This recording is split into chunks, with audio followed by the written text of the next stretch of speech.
Hello students, substitution reactions में हमने ESR और एफआरएसआर रिएक्शन कंप्लीट कर लिया और आज हम एनएसआर रिएक्शन स्टार्ट करेंगे जो कि एक बहुत ही इंपॉर्टेंट रिएक्शन है। आपके एग्जाम में हर साल यहां से क्वेश्चन पूछा जाता है और ये क्लास 12th की रिएक्शन है। तो सबसे पहले आप हेडिंग डाल लो न्यूक्लियोफिलिक सब्स्टिट्यूशन रिएक्शन और ब्रैकेट में लिख लेना एनएसआर, क्योंकि मैं बार बार इसको पूरा नेम नहीं बोलूंगा, सीधा एनएसआर बोलूंगा। समझ आ रही बात? और इसके ऊपर लिख लेना it is very very important reaction, तो ये भी लिख लेना वेरी वेरी इंपॉर्टेंट रिएक्शन। अब देखो एनएसआर जो है वो दो टाइप की है। इसमें जो सब्स्टिट्यूशन होता है एनएसआर में दो टाइप से करते हैं। एक करते हैं हम डायरेक्ट सब्स्टिट्यूशन और एक करेंगे इनडायरेक्ट सब्स्टिट्यूशन। साथ के साथ लिख सकते हो बेशक आप इनडायरेक्ट सब्स्टिट्यूशन। अब देखना, अब बोर्ड में देखो, जो डायरेक्ट सब्स्टिट्यूशन है इसमें हम तीन टाइप की रिएक्शन पढ़ेंगे। एक पढ़ेंगे हम SN1, second one is SN2 and third one is SNI।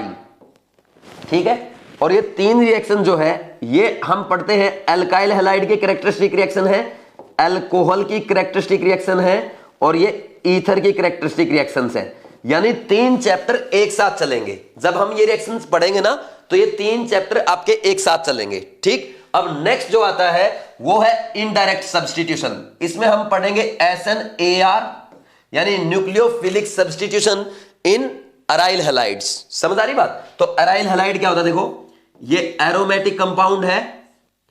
Aromatic compound में अगर यहां पे हम हैलाइड लगा दे, ये बन गया आपका अराइल हैलाइड। तो NSR in aryl halide is called SNAR। समझ आ रही बात? नेक्स्ट हम पढ़ेंगे SNAE। ठीक, ये क्या होता है? Nucleophilic substitution through addition elimination. समझ आ रहा है? तो इसमें हम क्या पढ़ेंगे? एक तो ये एसिड में पढ़ेंगे एसिड एंड देयर डेरिवेटिव।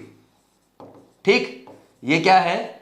ये एसिड की और उनके डेरिवेटिव की कैरेक्टरिस्टिक रिएक्शन है। जैसे किस किस की हो गई? यहां पे एक तो हम इसको एसिड के लिए पढ़ेंगे। ठीक, अब एसिड में मान लीजिए OH हटा दें और यहां पे हम क्या लगा दें? यहां पे मान लीजिए OR लगा दें, ये एसिड का डेरिवेटिव हो जाएगा। और क्या लगा सकते हैं यहां पे? और आपका एनहाइड्राइड आ सकता है। ठीक है, और क्या आ सकता है? देखो, और नेक्स्ट क्या आ सकता है? इसके अलावा अमाइड आ सकते हैं, अमाइड्स आ सकते हैं या एसिड हैलाइड आ सकते हैं। ठीक, ये आपके एसिड डेरिवेटिव है। समझ आ रही बात? ये आपका एसिड है और ये उसके डेरिवेटिव है। कोई डाउट है क्या? तो हम ये 5 रिएक्शन टोटल पढ़ेंगे एनएसआर में। SN1 यानी unimolecular nucleophilic substitution. Second one is SN2 bimolecular nucleophilic substitution. Next is SNI nucleophilic substitution intramolecular nucleophilic substitution. ठीक, next is SNAR nucleophilic substitution in aryl halides and next is SNAE nucleophilic substitution through addition elimination. ये 5 reactions अपने को पढ़नी है। इनमें सबसे major reaction जो है ना आपकी वो है SN1 एंड SN2 और सबसे ज्यादा प्रॉब्लम भी स्टूडेंट्स को इसी में आती है। ऐसा क्यों? देखो, जब हम एनएसआर कंप्लीट पढ़ लेंगे इसके बाद हम एलिमिनेशन रिएक्शन पढ़ेंगे और एलिमिनेशन रिएक्शन में हम दो मेन रिएक्शन पढ़ते हैं, E1 एंड E2 रिएक्शन। तो ये देखो, ये तो आपकी क्लास 11 की रिएक्शन है, ये क्लास 12 की रिएक्शन है। लेकिन ये 4 रिएक्शन पढ़ने के बाद ये चारों हम इंटरमिक्स करते हैं, इन चारों का कंपैरिजन करते हैं। ये 4 रिएक्शन पैरेलल चलती है। आपको है ना रिएक्टेंट, रीजेंट और सोलवेंट देख करके, रीजेंट, सोलवेंट और हीट वगैरह रिएक्शन में दी रही होगी, उसको देख करके आपको यह बताना होता है कि यहां पे SN1 होगी या SN2 होगी या आपकी E1 होगी या E2 होगी। ठीक, अब इसकी टेंशन आपको नहीं लेनी है क्योंकि मैक्सिमम स्टूडेंट्स को रिएक्टेंट, रीजेंट, सोलवेंट या हीट को देख करके ये समझ में नहीं आता यहां पे कौन सी रिएक्शन होगी। पहले मैं आपको प्रॉपर ये रिएक्शन समझाऊंगा, फिर इसके बाद E1 E2 करवाऊंगा, फिर इन चारों का कंपैरिजन कराऊंगा और with in 10 minute last lecture में, यानी GOC2 के लास्ट लेक्चर में विद इन 10 मिनट मैं आपको पूरा प्रॉपर ये बता दूंगा कि यहां पे आप देखते ही रिएक्टेंट देखेंगे, रिजेंट देखेंगे, सोलवेंट देखेंगे और हीट देखेंगे, देखते ही आप ये बता देंगे कि SN1 होगी SN1 होगी या SN2 होगी या E1 होगी या E2 होगी, क्योंकि चारों में प्रोडक्ट अलग बन सकते हैं। समझ आ रही बात? तो इसकी टेंशन आपको नहीं लेनी है, लेकिन मैं आपको यह बताना चाहता हूं नेक्स्ट 5 लेक्चर जो है वो आपके लिए बहुत इंपॉर्टेंट है, क्योंकि आपको लेक्चर से जितना अच्छे से समझ में आएगा उतना ही बेनिफिट होगा। अगर लेक्चर से आपने कुछ स्किप किया तो आगे आपको प्रॉब्लम आ सकती है। तो इसलिए प्लीज आने वाले 5 लेक्चर में एक एक चीज को ध्यान से समझें, अच्छे से नोट डाउन करें, अच्छे से रिवाइज करें और ज्यादा से ज्यादा क्वेश्चन प्रैक्टिस करते हुए NCERT भी साथ के साथ पढ़ते चलें। एक बार इसको नोट डाउन कर लो, फिर आगे हम NSR में बढ़ते हैं।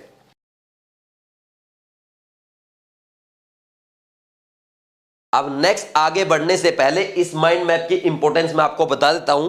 देखो मैंने क्या समझाया आपको, आने वाले 3 लेक्चर में हम ये 5 रिएक्शंस पढ़ने वाले हैं, यानी SN1, SN2, SNI, SNAR, SNAE आने वाले 3 लेक्चर्स में हम कंप्लीट कर लेंगे। अब इसकी इंपॉर्टेंस देखो क्या है। पहले तो आपको यह पता चल गया कि कौन से चैप्टर की ये 3 रिएक्शंस कैरेक्टरिस्टिक रिएक्शन है। फिर इसके बाद आपको यह पता चल गया अराइल हैलाइड कौन सी रिएक्शन देंगे, SNAR देंगे। एसिड और इसके डेरिवेटिव कौन सी रिएक्शन देंगे, SNAE देंगे। ये तो हुआ कॉन्सेप्ट। अब देखो इसकी इंपॉर्टेंस क्या है। देखो जैसे ही आपके 3 लेक्चर कंप्लीट हो जाएंगे, कंप्लीट NSR हम पढ़ लेंगे, उसके बाद आपको क्या करना है, एक खाली पेपर लेना है, उस पर दोबारा से ये माइंड मैप बनाना है। फिर आपको क्या करना है कि सर ने आपको SN1 में क्या क्या इंपॉर्टेंट चीजें बताई थी। जैसे मैं आपको बताऊंगा कि SN1 में कार्बोकेटायन रीअरेंजमेंट होता है, तो ये पॉइंट आप वहां पे लिख सकते हो। समझ आ रही बात? ऐसे ही SN2 में क्या इंपॉर्टेंट था, SNI में क्या इंपॉर्टेंट था, SNAR में क्या इंपॉर्टेंट था, SNAE में क्या इंपॉर्टेंट था, ये सारे पॉइंट्स एक ही पेज पे आपके आ जाने चाहिए। इसे कहेंगे हम माइंड मैप या शॉर्ट नोट्स। तो ऐसे बनाने होते हैं आपको शॉर्ट नोट्स। काम ये आपका है, लेकिन फिर भी पैरेलल मैं आपको सिखाते चल रहा हूं ताकि आप खुद से कुछ ना कुछ नया कर सको। समझ आ रही बात? अब नेक्स्ट हम आगे बढ़ते हैं। तो यहां पे देखो, अब अपने को क्या करना है, जैसे मान लीजिए NSR रिएक्शन का एग्जांपल देते हैं। यहां पे मान लीजिए मुझे एल्काइल हैलाइड दे दिया। अब एल्काइल हैलाइड की रिएक्शन किसी न्यूक्लियोफाइल के साथ करवाएगी, तो ये न्यूक्लियोफाइल क्या करेगा, यहां पे क्या होगा, इस रिएक्शन में एक्चुअल में क्या होता है, ये आपका हैलाइड एनायन निकल जाएगा, हैलाइड जो है एज एन एनायन निकल जाएगा और यहां पे न्यूक्लियोफाइल आ जाएगा। समझ आ रही बात? और ये हैलाइड एज एन एनायन निकल जाएगा और इसको हम लिविंग ग्रुप कहेंगे। ठीक, अब देखो इस रिएक्शन में क्या हुआ, हैलाइड की जगह, हैलोजन एटम की जगह न्यूक्लियोफाइल क्या एज ए सब्स्टिट्यूट आया, और न्यूक्लियोफाइल एज ए सब्स्टिट्यूट आया है। So this is called nucleophilic substitution reaction. बात समझ में आ रही है? अब नेक्स्ट पॉइंट पे आगे बढ़ते हैं, लिविंग ग्रुप। लिविंग ग्रुप हमने पहले पढ़ लिया है, लेकिन एक बार मैं आपको रिवाइज करवा देता हूं। देखो लिविंग ग्रुप के बारे में हमने फर्स्ट पॉइंट क्या पढ़ा था, weaker base are better leaving group पढ़ा था हमने। अगर कोई घटिया बेस है तो वो अच्छा लिविंग ग्रुप होगा, और कोई अच्छा बेस है तो वो घटिया लिविंग ग्रुप होगा, ये हमने पढ़ा था। अब नेक्स्ट देखो, लिविंग ग्रुप एक और हम पता करते हैं, एक और कॉन्सेप्ट है लिविंग ग्रुप टेंडेंसी। किस पे डिपेंड करती है? देखो लिविंग ग्रुप कैसे बाहर आया है, एज एन एनायन बाहर आया है, तो एनायन की जितनी ज्यादा स्टेबिलिटी होगी उतना जल्दी वो एज ए लिविंग ग्रुप मिलेगा। समझ आ रही बात? तो leaving group tendency is directly proportional to stability of anion, ये भी हम बोल सकते हैं। अब देखो weaker base better leaving group क्यों है भाई, जैसे मान लीजिए मेरे को 2 एनायन दे दिए, तो 2 एनायन में जैसे मान लीजिए मेरे को दे दिया, एक तो दे दिया F- और एक Cl- दे दिया। ठीक, इनकी बेसिक स्ट्रेंथ की अगर बात की जाए, अब सिंपल सा समझना आप, देखो बेसिक स्ट्रेंथ की अगर बात की जाए, देखो Cl का साइज बड़ा है, F का छोटा है, तो छोटा साइज है इस पे नेगेटिव चार्ज डेंसिटी ज्यादा होगी, इसका बड़ा साइज है इस पे नेगेटिव चार्ज डेंसिटी डिस्पर्स रहेगी। और मैंने आपको हमेशा बताया है जितना पॉजिटिव चार्ज या नेगेटिव चार्ज जितना ज्यादा डिस्पर्स होगा उतनी ही कैटायन या एनायन की स्टेबिलिटी ज्यादा होगी। तो हमेशा एक बात का ध्यान रखो, जब भी आप स्टेबिलिटी ऑफ एनायन या कैटायन चेक करते हो तो सबसे पहले कौन सा फैक्टर चेक करते हैं, साइज। जिसका साइज बड़ा वो सबसे ज्यादा स्टेबल होगा, चाहे फिर वो कैटायन हो चाहे वो एनायन हो, क्योंकि साइज बड़ा होने से चार्ज डेंसिटी डिस्पर्स हो जाती है। और केमिस्ट्री का रूल है जितना ज्यादा चार्ज डिस्पर्स रहेगा, डिस्ट्रीब्यूटेड रहेगा, उतनी ज्यादा उसकी उस आयन की स्टेबिलिटी होगी, फिर चाहे वो कैटायन हो चाहे वो एनायन हो। ये कॉन्सेप्ट हम सीख चुके हैं। अब देखो यहां पे ज्यादा स्टेबल एनायन कौन होगा, Cl-, तो Cl- अपने इलेक्ट्रॉन नहीं देना चाहेगा, और इलेक्ट्रॉन नहीं देना चाहेगा तो वो कम बेसिक होगा, यानी F- ज्यादा बेसिक होगा। वैसे ही इलेक्ट्रॉन डेंसिटी जिसपे ज्यादा होगी वो ज्यादा बेसिक होगा, तो बेसिक स्ट्रेंथ का ऑर्डर आ गया। और बात की जाए लिविंग ग्रुप टेंडेंसी की, तो लिविंग ग्रुप टेंडेंसी का ऑर्डर उल्टा हो जाएगा।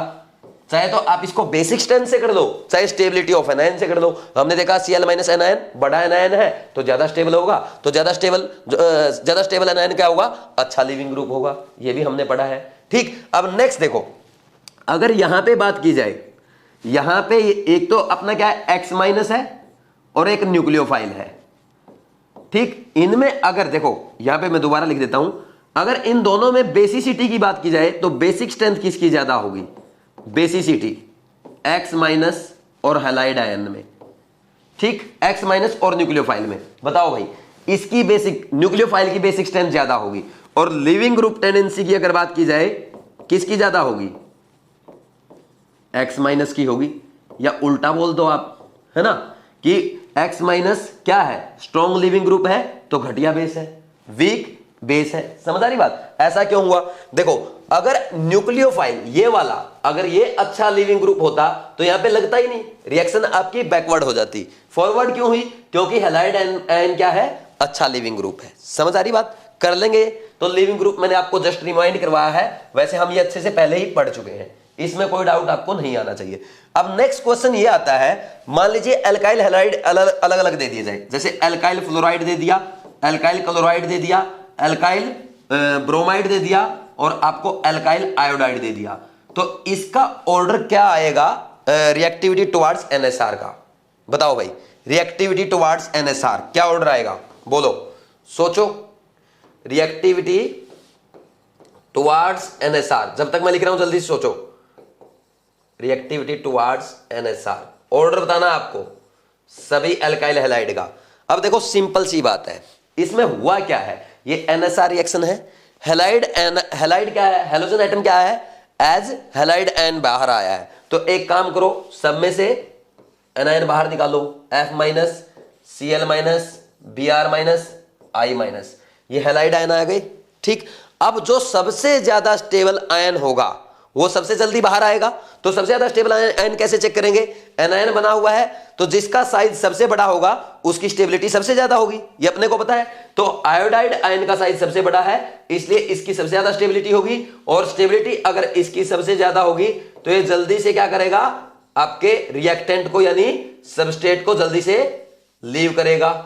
ठीक, और जल्दी से लीव करेगा तो ये फास्ट रिएक्शन देगा। ये समझ में आया कि नहीं आया, तो डायरेक्ट यहां पे आपके एग्जाम में क्वेश्चंस पूछे जाते हैं।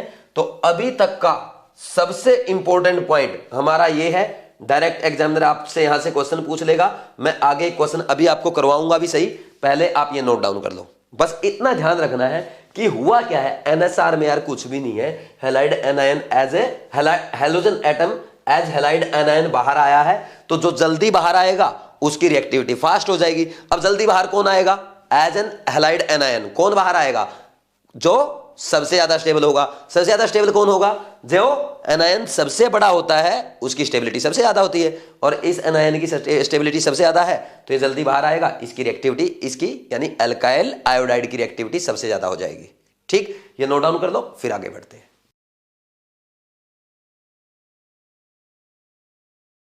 अब नेक्स्ट लिखो, very important, SN1। SN1 reaction, इसको हम SN1 क्यों कहते हैं, सोचो एक बार आप। इसका नेम होता है unimolecular nucleophilic substitution, nucleophilic substitution. ठीक है, और इसको, इसका नेम कैसे बना, देखो SN1 यहीं से आया है, यहां पे कैसे बोला, यूनिमोलिकुलर, यूनि मीन्स वन, और यूनिमोलिकुलर का मतलब होता है ऐसी रिएक्शन जिसकी मोलिकुलरिटी 1 हो। अब मोलिकुलरिटी 1 कैसे होती है ये आपको मैकेनिज्म से समझ में आ जाएगा, अभी टेंशन नहीं लेनी है। देखो यूनिमोलिकुलर न्यूक्लियोफिलिक सब्स्टिट्यूशन रिएक्शन हो गया SN1, समझ आ रही बात। और एनसीईआरटी इसका उल्टा लिखती है, क्या लिखती है, सब्स्टिट्यूशन न्यूक्लियोफिलिक यूनिमोलिकुलर। तो जैसे आप याद करना चाहो वैसे कर दो, इससे कोई फर्क नहीं पड़ता है, बस आपको SN1 रिएक्शन कहाँ होगी, कैसे होगी, वो समझ में आना चाहिए। तो सबसे पहले यही देख लेते हैं आपकी SN1 रिएक्शन कहाँ होगी। एक तो आपकी वहां होगी जहां पे टर्सरी हैलाइड दिए हों, टर्सरी हैलाइड में मेनली आपकी SN1 रिएक्शन होती है, एंड 1 डिग्री और 2 degree halide in which steric hindrance is more, steric hindrance is more, या और क्या बोल देंगे, और कहां पे होगी, in which stable carbocation is formed, stable carbocation is formed। तो ऐसे केसेस में आपकी SN1 रिएक्शन होती है। एक तो हम इससे पहचान सकते हैं, और ओनली इतना ही देख के आप ये नहीं बता सकते कि SN1 ही होगी, SN2 भी हो सकती है, इवन E2 भी हो सकती है, वो हम आगे पढ़ेंगे, उसकी टेंशन अभी नहीं लेनी है। तो ऐसे तो आप रिएजेंट से, रिएक्टेंट से पहचान लेंगे, और रिएजेंट और सॉल्वेंट की बात की जाए तो किसके साथ होगी, किसके साथ होगी, with weakest base, with weakest base, weakest base, जो बिल्कुल घटिया बेस होंगे उनके साथ होगी, जैसे ROH। वैसे तो ये एसिडिक का काम करते हैं, लेकिन लोन पेयर होने के कारण ये किसका भी काम करेंगे, वैसे तो इनके पास H+ है लेकिन लोन पेयर भी है, इसलिए न्यूक्लियोफाइल का भी काम करते हैं। और कौन आ जाएगा, H2 आ जाएगा, यानी ये आपके क्या होंगे, वीकेस्ट बेस होंगे, बहुत ही घटिया बेस होते हैं। समझ आ रही बात। तो नेक्स्ट और क्या होगा, इन पोलर प्रोटिक सॉल्वेंट, ये पोलर प्रोटिक सॉल्वेंट में होती है। एक्चुअल में अगर बात की जाए अल्कोहल और वाटर, देखो ये खुद ही सॉल्वेंट का काम करते हैं इस रिएक्शन में, है ना। समझ आ रही बात। तो अब नेक्स्ट देखो, यहां पे क्या होगी, SN1 रिएक्शन होगी, ये अपने को अच्छे समझ में आ गया। अब नेक्स्ट पॉइंट क्या है कि SN1 रिएक्शन कैसे होगी, ये अपने को समझना है। ठीक, देखो होता क्या है, जैसे मान लीजिए अगर अपने को यहां पे ये रिएक्टेंट दे दिया या सबस्ट्रेट दे दिया, ठीक, टर्सरी ब्यूटाइल ब्रोमाइड, ठीक, इसकी रिएक्शन किसके साथ कराएगी, कोई भी न्यूक्लियोफाइल के साथ करवाएगी, मान लीजिए वाटर के साथ ही करवाएगी। ठीक है, तो आपने क्या देखा भाई, यहां पे टर्सरी हैलाइड दिया गया है, पोलर प्रोटिक सॉल्वेंट है, रिएजेंट का भी यही काम करेगा, सॉल्वेंट का भी यही काम करेगा। तो आपको साफ साफ दिख रही है SN1 रिएक्शन होगी, और SN1 में यहां पे क्या होता है, यहां पे ये Br हट जाएगा और OH लग जाएगा, Br हट जाएगा और OH आ जाएगा। ठीक, यहां पे क्या है, OH एज ए न्यूक्लियोफाइल आया है। बात समझ में आ रही है। अब अपने को यह समझना है कि यहां पे मैकेनिज्म इस रिएक्शन में क्या हुआ होगा। ठीक, तो मैकेनिज्म समझने के लिए कॉपी पेन साइड में रख दो और बोर्ड पे आपको ध्यान देना है, तभी समझ में आएगा, नहीं तो बाद में समझते रहना, कभी भी समझ में नहीं आएगा। ठीक, अब देखो इस रिएक्शन में क्या हुआ होगा, यहां पे अगर बात की जाए, ये रिएक्शन दी गई है H2O। ठीक, अब देखो यहां पे अगर हम देखें सबसे ज्यादा पोलर बॉन्ड कौन सा है, अगर बात की जाए यहां पे carbon carbon carbon carbon carbon carbon, ये तो नॉन पोलर बॉन्ड है। कार्बन हाइड्रोजन बॉन्ड भी है, लेकिन उनमें इलेक्ट्रोनेगेटिविटी डिफरेंस ज्यादा नहीं होता। लेकिन अगर बात की जाए हैलोजन एटम्स में और कार्बन में इलेक्ट्रोनेगेटिविटी डिफरेंस ज्यादा होता है। ठीक, अब आप इसको पोलिंग स्केल पे मत मेजर करना, ये ज्यादा इसलिए होता है क्योंकि हैलोजन एटम्स बहुत ज्यादा इलेक्ट्रोनेगेटिव होते हैं। देखो फ्लोरीन तो मोस्ट इलेक्ट्रोनेगेटिव है ही, और क्लोरीन भी बहुत अच्छा इलेक्ट्रोनेगेटिव है।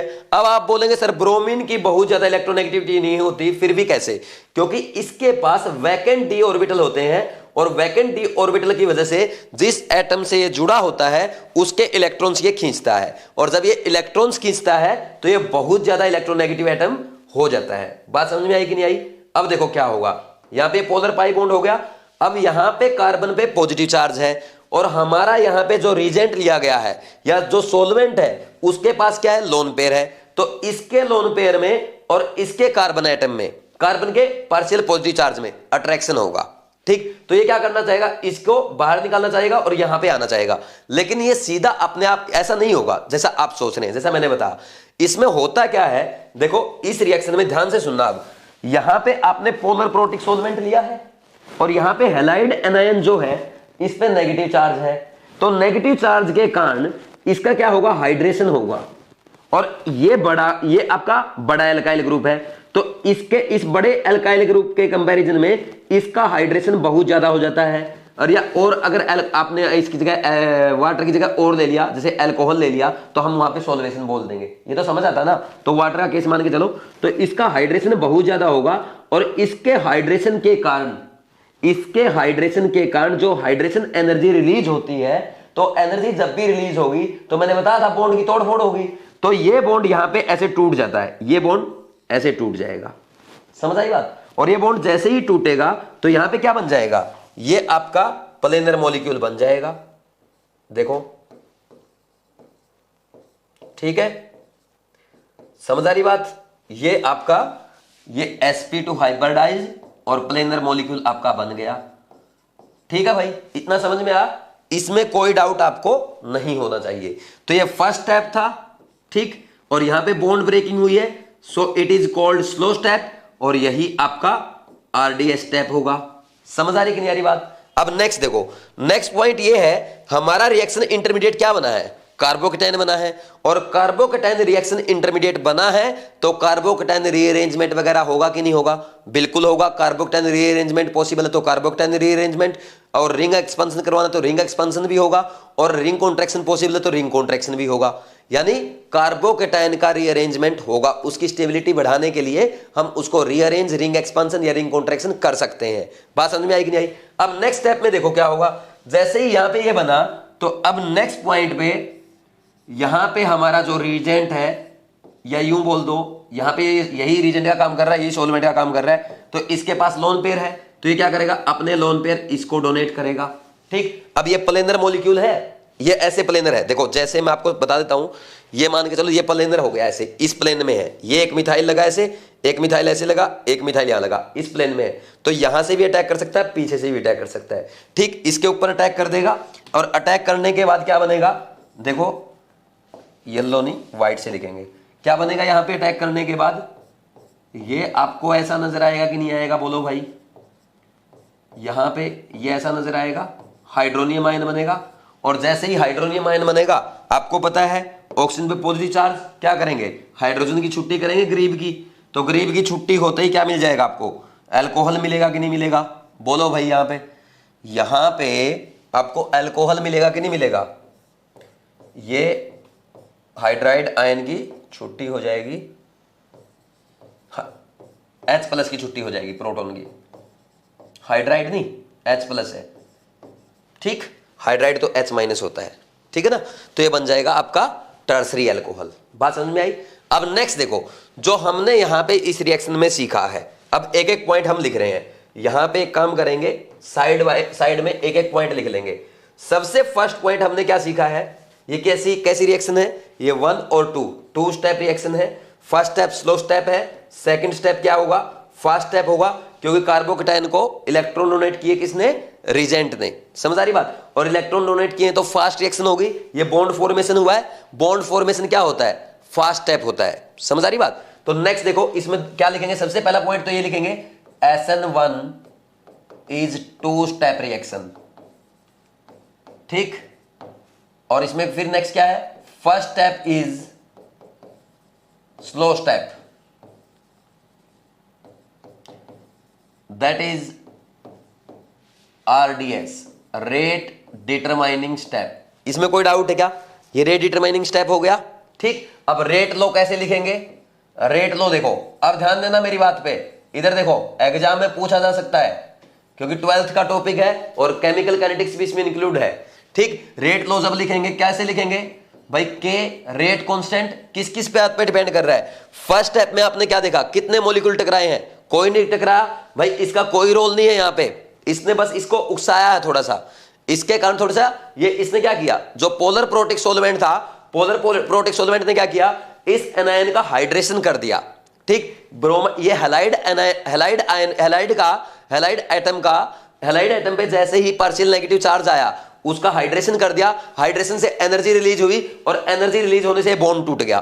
तो इसका तो कोई रोल नहीं है, तो ओनली अकेले सबस्ट्रेट का रोल है। किसका रोल है, ओनली सबस्ट्रेट का रोल है। और इसकी पावर कितनी आएगी, पावर कितनी आएगी, 1 आएगी, पावर 1 लिख दो या ना लिखो, एक ही बात है। तो ऑर्डर कितना आएगा, 1 आएगा कि नहीं आएगा, इस रिएक्शन का ऑर्डर। समझ आया कि नहीं आया भाई। नेक्स्ट पॉइंट, अब फर्स्ट स्टेप में देखो कितने मॉलिक्यूल टकरा रहे हैं, कोई मॉलिक्यूल नहीं टकरा रहा। देखो ये टकराया नहीं जाके, ये सेकंड स्टेप में टकराया उससे जाके। ठीक, इसमें फर्स्ट स्टेप में ओनली जो कुछ भी हुआ है सबस्टेट के साथ हुआ है, ओनली एंड ओनली रिएक्टेंट के साथ हुआ है। यानी हम यहां पे अब क्या बोलेंगे, अब यहां पे हम ये बोलेंगे ये जो सबस्टेट है ओनली इसी ने पार्टिसिपेट किया है फर्स्ट स्टेप में और किसी ने नहीं किया। तो यानी इस रिएक्शन की मॉलिक्यूलरिटी कितनी होगी, मॉलिक्यूलरिटी 1 होगी। भाई मॉलिक्यूलरिटी एक्चुअल में क्या होती है, जैसे मैं आपको एक बार बता देता हूं सिंपल एक एग्जांपल से। मान लीजिए ये स्टेप दे दिया आपको A+B, ये C दे रहे हैं, तो इस रिएक्शन की मॉलिक्यूलरिटी बताओ। तो इस स्टेप में आपने देखा एक A का एक मॉलिक्यूल और B का एक मॉलिक्यूल टकराए, तो हम क्या बोल देंगे इसकी मॉलिक्यूलरिटी कितनी है, 2 है। समझ आई कि नहीं आई बात? ठीक, तो ऐसे चेक करते हैं। और अगर ऐसे हो रहा है A की मॉलिक्यूल B और C में टूट रहा है, ये A का एक ही मॉलिक्यूल रिएक्टेंट का है, तो इसकी मॉलिक्यूलरिटी कितनी है, 1 है। ये आप कहां पे सीखोगे, बोलो भाई ये कहां पे सीखोगे, ये आप सीखेंगे केमिकल काइनेटिक्स में। इसको लिखना चाहो तो लिख सकते हो, नहीं इसको लिखने की कोई जरूरत नहीं है। अगर आप लिखना चाहो तो लिख लो, वैसे लिखने की कोई जरूरत नहीं है। मैं इसको हटा रहा हूं यहां से, है ना, ठीक, कर दो रफ, इसको हटा रहा हूं, ठीक। अब नेक्स्ट देखो यहां पे मैं क्या लिखूंगा, देखो हमारी रिएक्शन में कार्बोकेटाइन क्या बना है, रिएक्शन इंटरमीडिएट बना है, और कार्बोकेटाइन रिएक्शन इंटरमीडिएट बनेगा तो कार्बोकेटाइन रीअरेंजमेंट वगैरह होगा कि नहीं होगा, बिल्कुल होगा। रिंग एक्सपेंशन भी होगा, कॉन्ट्रैक्शन भी होगा। तो हम क्या लिख देंगे, since carbocation is formed as reaction intermediate, so carbocation rearrangement etcetera takes place. बोलो भाई कोई डाउट है क्या? मतलब रीअरेंजमेंट भी हो सकता है, रिंग एक्सपेंशन भी हो सकता है, रिंग कॉन्ट्रैक्शन भी हो सकता है। ठीक, अब नेक्स्ट पॉइंट देखो, very important, rate of SN1। भाई जितना ज्यादा स्टेबल आपका रिएक्शन इंटरमीडिएट होगा उतना ज्यादा रेट ऑफ रिएक्शन होगा। तो डायरेक्टली प्रोपोर्शनल क्या कर देंगे, स्टेबिलिटी ऑफ कार्बोकेटाइन। ठीक, ये समझ में आया कि नहीं आया? अच्छा एक चीज और इंपॉर्टेंट चीज मैं यहां पे आपको अब सिखा रहा हूं, अब ध्यान देना मेरी बात पे। इधर देखो, यहां पे एक्चुअल में जो ये Br बाहर निकला ना, इसका मेजर रीजन पता क्या है, इसका रीजन समझना। यहां पे जो ये मॉलिक्यूल ये ग्रुप जो लगे हुए ना मिथाइल ग्रुप, इनकी स्टेरिक हिंड्रेंस बहुत ज्यादा है। समझ आ रही बात? ये मेजर रीजन एक ये भी है। समझ आ रही है? ये अभी तक मैंने नहीं बताया आपको, इसको सुनो अब ध्यान से, क्योंकि पहले ये बेसिक चीजें बतानी जरूरी थी, डायरेक्ट स्टेरिक हिंड्रेंस मैंने नहीं बताया। अब देखो आप एक चीज मानो, देखो यहां पे क्या है, ये मान लो एक छोटा सा रूम है और उसमें एक साथ 4 बच्चे पढ़ाई करते हैं। ठीक, तो यार वहां पे प्रॉब्लम तो आएगी बार बार। ठीक, वो ये बोलेगा यार तू दूर बैठ, तू मेरे से दूर पढ़, ऐसा होता ना कि शोर मत कर, ये मत कर, आपस में क्या होगा, आपस में एक दूसरे से टकराएंगे। तो यहां पे भी ऐसा ही हो रहा है। ये जब बड़े बड़े मॉलिक्यूल यहां पे बैठे हैं, Br ये हेलोजन एटम खुद बड़ा मॉलिक्यूल है, तो आपस में स्टेरिक हिंड्रेंस बहुत ज्यादा है, सब एक दूसरे को निकालने की कोशिश कर रहे हैं। अब निकलेगा कौन, जिसका बॉन्ड जल्दी टूटेगा वो निकलेगा। अब बॉन्ड जल्दी किसका टूटेगा, यहां पे हमें देखना है। देखो carbon carbon bond, carbon carbon bond, carbon carbon bond, और ये कार्बन हेलोजन बॉन्ड है। तो कार्बन हेलोजन बॉन्ड जो है वो सबसे ज्यादा पोलर बॉन्ड है। अब पोलर बॉन्ड वैसे देखा जाए तो सबसे स्ट्रॉन्ग बॉन्ड होता है, लेकिन एक खास बात होती है, जो सबसे ज्यादा पोलर बॉन्ड होता है वो स्ट्रॉन्ग बॉन्ड भी होता है और वो टूटता भी जल्दी है, क्योंकि उसमें पोलैरिटी होती है। पोलैरिटी मींस तनाव होता है। समझ आ रही कि नहीं आ रही बात? ये क्या है, ये इलेक्ट्रॉन अपनी तरफ खींचना चाहता है, इलेक्ट्रोनेगेटिव एटम है। जैसे ही थोड़ा सा हिंट मिलेगा तो ये अपने इलेक्ट्रॉन लेके इस बॉन्ड के इलेक्ट्रॉन लेके निकल लेगा। तो इस बॉन्ड में पोलैरिटी ज्यादा होने के कारण ये जल्दी से टूट जाता है। तो सबसे पहले ये निकलेगा, ना कि स्टेरिक हिंड्रेंस के कारण ये मिथाइल ग्रुप या मिथाइल ग्रुप निकलेगा। ये भी आपको ध्यान रखना है। बात समझ में आई कि नहीं आई? तो हम यहां पे क्या बोल देंगे, rate of SN1 is also directly proportional to steric hindrance.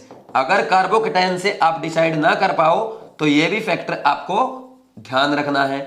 जितनी ज्यादा स्टेरिक हिंड्रेंस होगी SN1 का रेट उतना ही ज्यादा होगा, और यही चीज जब हम SN2 में करेंगे तो इसका कंप्लीट अपोजिट हो जाएगा। ठीक, वो मैं आपको मैकेनिज्म से समझाऊंगा।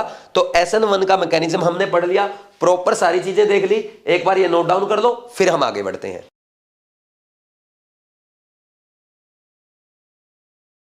अब नेक्स्ट देखो, आपके सामने ये कुछ कंपाउंड्स लिखे हुए हैं, आपको क्या करना है, रेट ऑफ SN1 के ऑर्डर में लगाना है। अभी आपको लिखना नहीं है कुछ भी, एक बार समझ लो, पहले समझो। यहां पे बहुत सारे बच्चे मिस्टेक करते हैं।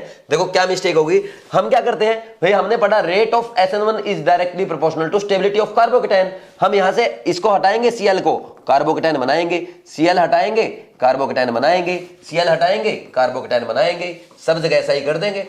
ठीक, फिर इसके बाद हम चेक कर लेते हैं कि कौन ज्यादा स्टेबल है। तो इस केस में हम देखते हैं कि सबसे ज्यादा रेजोनेंस इसमें हो रहा है, फिर इसमें भी रेजोनेंस है, इसमें 9 अल्फा H, इसमें हमने क्या देखा 6 अल्फा H, और इसमें 3 अल्फा H, और इसमें अल्फा H है ही नहीं।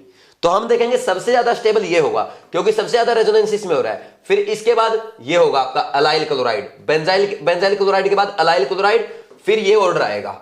ठीक, कार्बोकेटायन की स्टेबिलिटी का, और यही SN1 की रेट ऑफ SN1 का ऑर्डर आ जाएगा।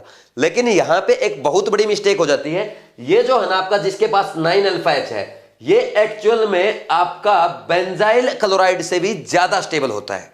बात समझ में आ रही है? जो बेंजाइल केटायन जो बनता है ना, बेंजाइल केटायन जो बनता है उससे भी ज्यादा ये टर्सरी ब्यूटाइल केटायन होता है, ये ज्यादा स्टेबल होता है। समझ आ रही बात? यहां से Cl हटा करके जैसे ही कार्बोकेटायन बनाओगे, थोड़ी सी स्टेबिलिटी ज्यादा होती है, बिल्कुल थोड़ी सी ज्यादा होती है। तो इसलिए हम यहां पे याद रखेंगे, और इसलिए डायरेक्ट मैं आपको ऑर्डर लिखवा देता हूं। अब चाहो तो आप साथ के साथ लिख सकते हो, सबसे ज्यादा रिएक्टिविटी किसकी होगी भाई, टर्सरी ब्यूटाइल क्लोराइड की होगी, फिर इसके बाद बेंजाइल क्लोराइड की होगी। समझ आ रही बात? फिर तो ऑर्डर बिल्कुल सिंपल है, जो लिखा हुआ था वही है। ठीक है, फिर इसके बाद अलाइल क्लोराइड की होगी, ये आपका अलाइल क्लोराइड है। फिर किसकी आएगी, इसके बाद नेक्स्ट किसकी आएगी बोलो भाई, नेक्स्ट आएगी आपकी 2 डिग्री क्लोराइड की। ठीक, फिर किसकी आएगी, इसके बाद नेक्स्ट आती है आपकी इथाइल क्लोराइड की, फिर last one is methyl chloride. कोई डाउट है क्या? ऐसे कर लेंगे हम लोग। ठीक, नेक्स्ट मान लीजिए और क्वेश्चन अगर आपको दे दिया जाए, ये फर्स्ट क्वेश्चन था, सेकंड मान लीजिए आपको ऐसे दे दिया जाए कि ये दे दिया 1, ठीक, सेकंड वन इज यहां पे ये दे दिया मान लीजिए आपको, ठीक, एंड थर्ड वन इज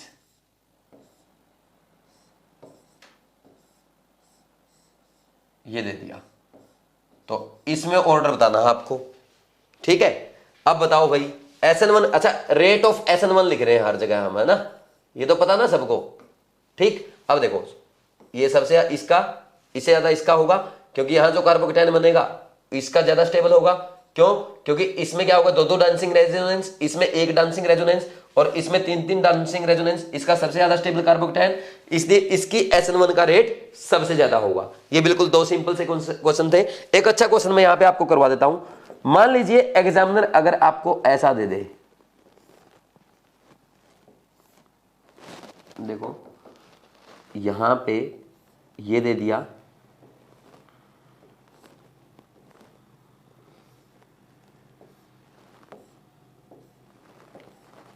ठीक है, सेकंड वन इज ये दे दिया, थर्ड वन इज बेंजाइल नहीं, ये दे दिया, मान लो सीधा ऑर्डर ही डायरेक्ट लिखवा देता हूं, ये दे दिया, next one is benzyl chloride दे दिया। ठीक, इसमें आपको SN1 का रेट बताना है। ठीक है, देखो यहां पे आप क्या करेंगे भाई, Cl हटेगा सीधा, यहां कार्बोकेटायन बनेगा, यहां पे कार्बोकेटायन बनेगा, ठीक, यहां कार्बोकेटायन बनेगा, और यहां कार्बोकेटायन बनेगा। अब हम क्या देखते हैं, देखो यहां पे जो कार्बोकेटायन बना है ये क्या है, रेजोनेंस नहीं, ये एरोमेटिक कार्बोकेटायन बनेगा। ठीक, ये एरोमेटिसिटी से ज्यादा स्टेबल है, इसमें डांसिंग रेजोनेंस होगा, और नेक्स्ट वाले में क्या होगा, ओनली 9 अल्फा H बनेंगे, और इस केस में क्या है आपका रेजोनेंस होगा। तो ये तो आपको पता है, इन दोनों में ये ज्यादा स्टेबल होता है, और आपका नॉर्मल रेजोनेंस से ज्यादा स्टेबल डांसिंग रेजोनेंस होता है, और डांसिंग रेजोनेंस से ज्यादा इफेक्टिव आपका एरोमेटिसिटी होता है। ये ऑर्डर आ जाएगा। तो इससे अच्छा क्वेश्चन नहीं बन सकता, ये बेस्ट क्वेश्चन मान लो आप। ठीक, सिंपल सी बात है यार, क्या करना है आपको, हैलाइड दे रखा है, अल्काइल हैलाइड दे रखा है, हैलाइड हैलोजन आइटम हटाओ, कार्बोकेटायन बताओ, कार्बोकेटाइन बनाने के बाद जो सबसे ज्यादा स्टेबल होगा उसी की रिएक्टिविटी या उसी का रेट ऑफ SN1 सबसे ज्यादा होगा। बात समझ में आई कि नहीं आई? इनको नोट डाउन करो, फिर आगे बढ़ते हैं।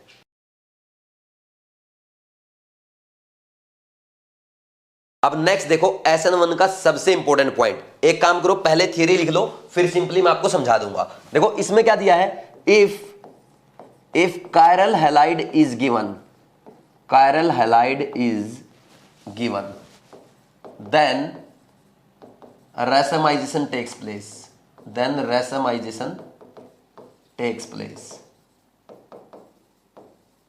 both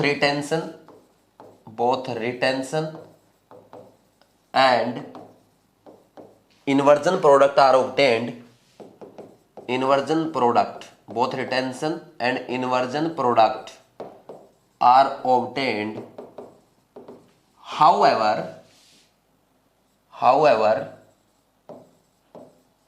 inversion product is major product, ठीक है भाई। अब इस चीज को समझो, यहां पे क्या दिया गया है और क्या मैंने लिखा है।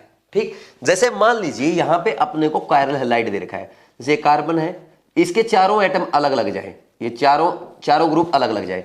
मान लीजिए यहां पे क्या है, R1 है, ये R2 है और ये R3 है और ये आपका यहां पे क्या है, ये हैलोजन एटम है, कोई भी हैलाइड है। ठीक, अब क्या होगा, यहां पे जो न्यूक्लियोफाइल आएगा, देखो यहां पे जो न्यूक्लियोफाइल आएगा, अब इस रिएक्शन में एक्चुअल में होता क्या है, पहले क्या होगा, ये बाहर जाएगा, ठीक, ये बाहर जाएगा, कार्बोकेटाइन बनेगा, sp2 बनेगा, प्लेनर बनेगा, यही तो है कॉन्सेप्ट। तो हमें काम करते हैं, पहले तो इसको ना 3D शो करते हैं। देखो मान लीजिए मैं अगर इनको ऐसे शो करता हूं, यहां पे ये डैश पे है और ये हैलोजन एटम अपना वेज पे है, अगर मैं ऐसे शो करूं, यानी आप ये मान लो, अगर मान लीजिए हमने ये मान लिया मॉलिक्यूल बोर्ड के प्लेन में है, तो हैलोजन एटम क्या बाहर की तरफ है, आपकी साइड है, और जो ये है ये आपका डैश लाइन पे है वो अंदर की तरफ है, ये पहले ही हम सीख चुके हैं। तो जैसे ही यहां पे SN1 रिएक्शन होगी, मान लीजिए अपने को समझ में आ गया कि SN1 रिएक्शन हो रही है, तो अब क्या होगा, यहां पे ये बॉन्ड टूटेगा ऐसे और कार्बोकेटाइन बनेगा। जैसे ही कार्बोकेटाइन बनेगा वो आपको कैसा दिखाई देगा, देखो भाई, ये R2, ये R1, ये R3, भैया sp2 हाइब्रिडाइज है, क्या होगा, प्लेनर होगा। ठीक, और प्लेनर होगा तो अब ऐसा मान लो कि ये इस प्लेन में आ गया, जैसे ये इस प्लेन में आ गया। ठीक, यहां पे ये कार्बन, ये R2, ये R1 और ये R3। अब जो हमारा न्यूक्लियोफाइल है वो क्या कर सकता है, वो इसके ऊपर अब आगे से भी अटैक कर सकता है और पीछे से भी अटैक कर सकता है। अब चारों ग्रुप अलग है, आगे से अटैक करेगा अलग प्रोडक्ट बनेगा, पीछे से अटैक करेगा अलग प्रोडक्ट बनेगा। तो इस टाइप से दो प्रोडक्ट बनेंगे, क्योंकि यहां से अगर आगे से अटैक किया तो इसका जो ओरिएंटेशन है अलग होगा, अगर पीछे से अटैक किया इसका ओरिएंटेशन अलग होगा, क्योंकि ये है ऑप्टिकली एक्टिव कंपाउंड। ठीक, इधर से लग गया तो अलग टाइप का आइसोमर देगा, यानी D भी हो सकता है, L भी हो सकता है। पीछे से लग गया तो अपोजिट आइसोमर देगा। बात समझ में आई कि नहीं आई? तो हम इसको ऐसा शो कर देंगे, यहां पे जब हम बनाएंगे ना तो ऐसा लिख के दिखाएंगे। देखो यहां पे ये R2 लगा, यहां पे R3 लगा हुआ था। एक केस तो ये है कि R1 वहीं पे रहे और जिस साइड से न्यूक्लियोफाइल आया था, जिस साइड से हैलोजन एटम हटा था उसी साइड से न्यूक्लियोफाइल लग जाए। और एक केस क्या हो सकता है कि अपोजिट साइड से लग जाए। कैसे कि ये कार्बन एटम है, ये R2 लगा है, ये R3, इस बार क्या है पीछे से डैश लाइन पे न्यूक्लियोफाइल लग जाए और ये अपोजिट साइड आ जाए घूम करके R1। बात समझ में आई कि नहीं आई? अब देखो इसका ओरिएंटेशन मान लीजिए R है, R बोलते हैं ना, तो ये क्या होगा S होगा, इसका S है तो इसका R होगा, ये एक दूसरे के इन्वर्टेड होंगे। अब देखो बात सुनो ध्यान से, जिधर से आपका हैलोजन एटम हटा, जहां से हैलोजन एटम हटा, अगर उसी साइड न्यूक्लियोफाइल लग जाए उसे हम कहते हैं रिटेंशन का प्रोडक्ट। क्या कहते हैं? Retention product. ठीक, रिटेंशन। और अगर अपोजिट साइड से लग जाए उसको हम कहते हैं इन्वर्जन प्रोडक्ट। बात समझ में आई कि नहीं आई?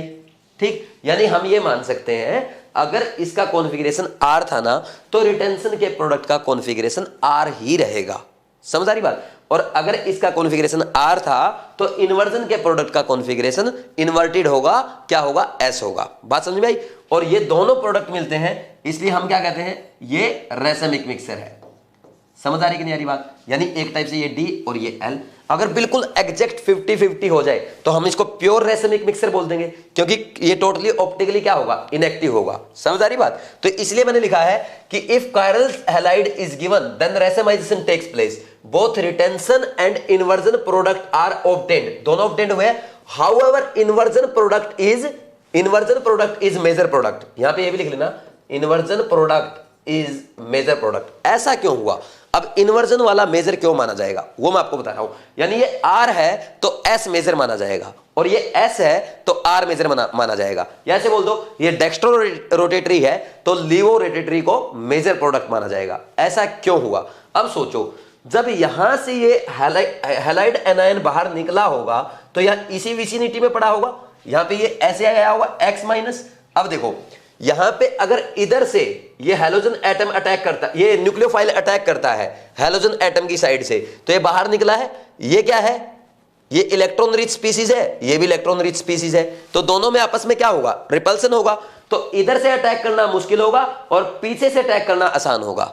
समझ आ रही बात। ऐसा समझो ये कॉपी है, ये ऐसा प्लेन है, ठीक, इधर हैलोजन एटम है और इधर से ही आकर के न्यूक्लियोफाइल अटैक करे तो रिपल्सन होगा। अगर पीछे से अटैक करेगा कोई रिपल्सन नहीं होगा, तो इजीली बनेगा। और जब पीछे से अटैक करता है तो इन्वर्जन का प्रोडक्ट बनता है।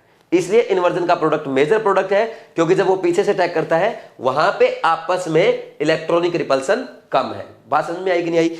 फिर बोल देता हूं एक बार, जिस तरफ हैलोजन एटम है अगर उस तरफ से अटैक करेगा, हैलोजन इलेक्ट्रॉन रिच स्पीसीज है, न्यूक्लियोफाइल भी इलेक्ट्रॉन रिच स्पीसीज है, दोनों में इलेक्ट्रॉनिक रिपल्सन हो जाएगा।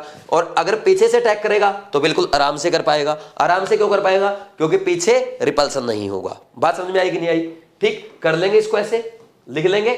ठीक, ये समझ में आ गया। अब देखो, अब आप बोलेंगे सर इसको आप रेसेमिक मिक्सर क्यों बोल रहे हो। देखो मैं रेसेमिक मिक्सर नहीं बोल रहा, मैं बोल रहा हूं कि रेसेमाइजेशन होगा। रेसेमाइजेशन कैसे होगा, मान लीजिए ये मिला 48% और ये मिला 52%, तो मैंने बोल दिया मेजर तो ये होगा। ठीक, देखो 48 और 48 तो है ही, रेसेमाइजेशन तो इस प्रोसेस में हुआ ही है।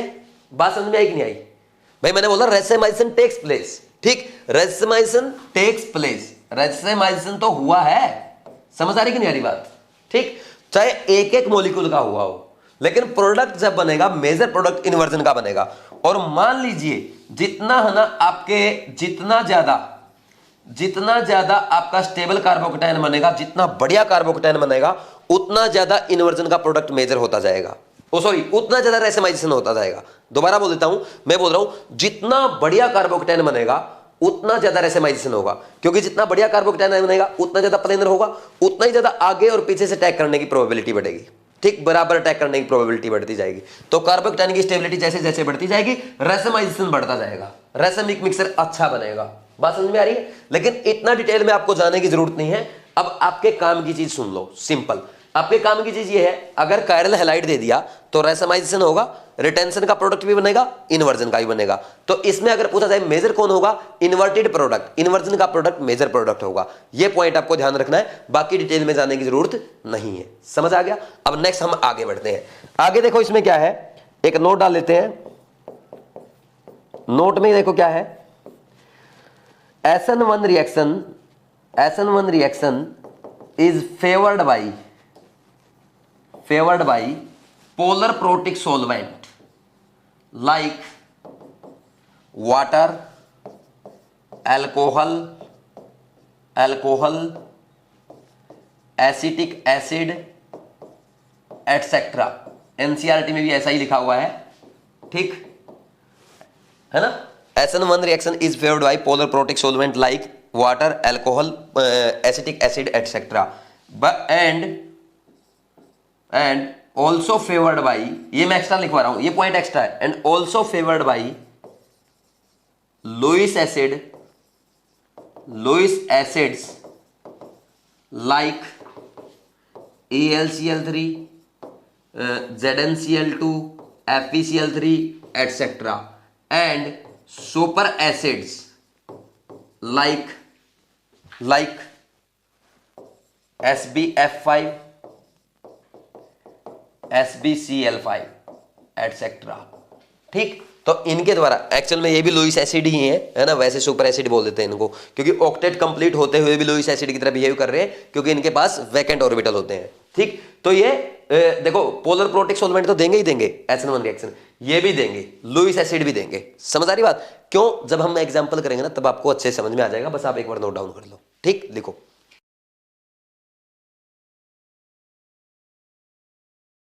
अब नेक्स्ट लिखो SN2 रिएक्शन, SN2, और SN2 को क्या बोलते हैं?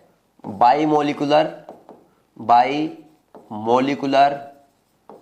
न्यूक्लियोफिलिक सब्स्टिट्यूशन, न्यूक्लियोफिलिक सब्स्टिट्यूशन, और इसका भी नेम ऐसे ही आया है। बाईमोलिकुलर का मतलब क्या है? जिसकी मोलिकुलरिटी 2 हो, तो इसको हम कैसे लिखते हैं? Bimolecular nucleophilic substitution. और एनसीईआरटी क्या बोलता है? Substitution nucleophilic bimolecular. बात एक ही है, चाहे आप पहले ये बोल दो चाहे पहले ये बोल दो, उससे कोई फर्क नहीं पड़ता, लेकिन आपको समझ आना चाहिए कि SN2 रिएक्शन होती कैसे है और कहां कहां होती है। तो कहां होगी देखें एक बार, देखो सबसे पहले all methyl halide and such 1 degree and 2 degree halide in which steric hindrance is less,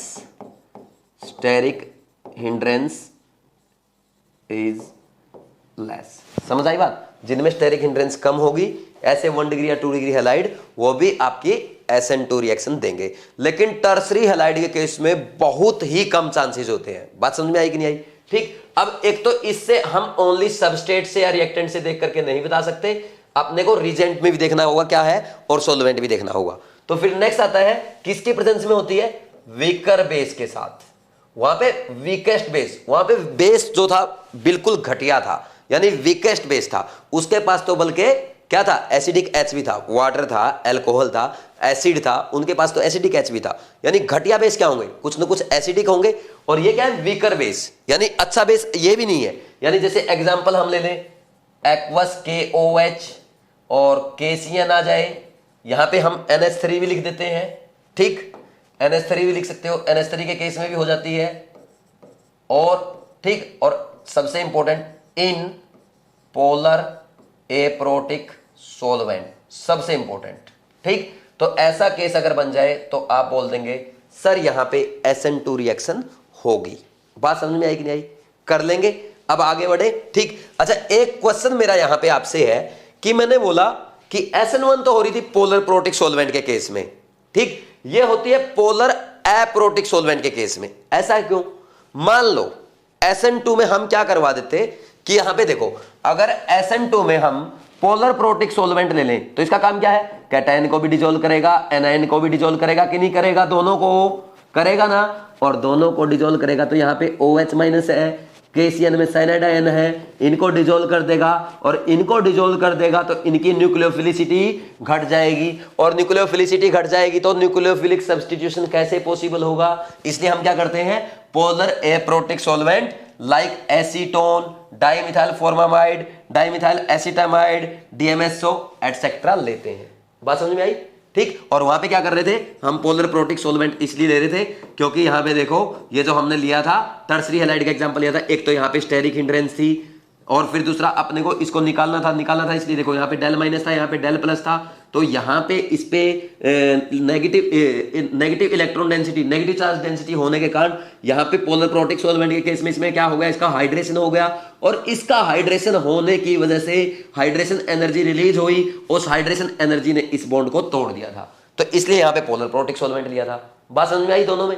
एक में पोलर प्रोटिक, एक में पोलर एप्रोटिक। ये डाउट क्लियर हुआ? अब नेक्स्ट आगे बढ़ते हैं। देखो ठीक है, ये एनसीईआरटी में लिखा हुआ है, ये वाला पॉइंट जो मैंने अभी समझाया है, ये पोलर प्रोटिक वाला है ना, जो SN1 का था, लिख लेना इसको अपनी लैंग्वेज में। अब देखो नेक्स्ट हम आगे बढ़ते हैं।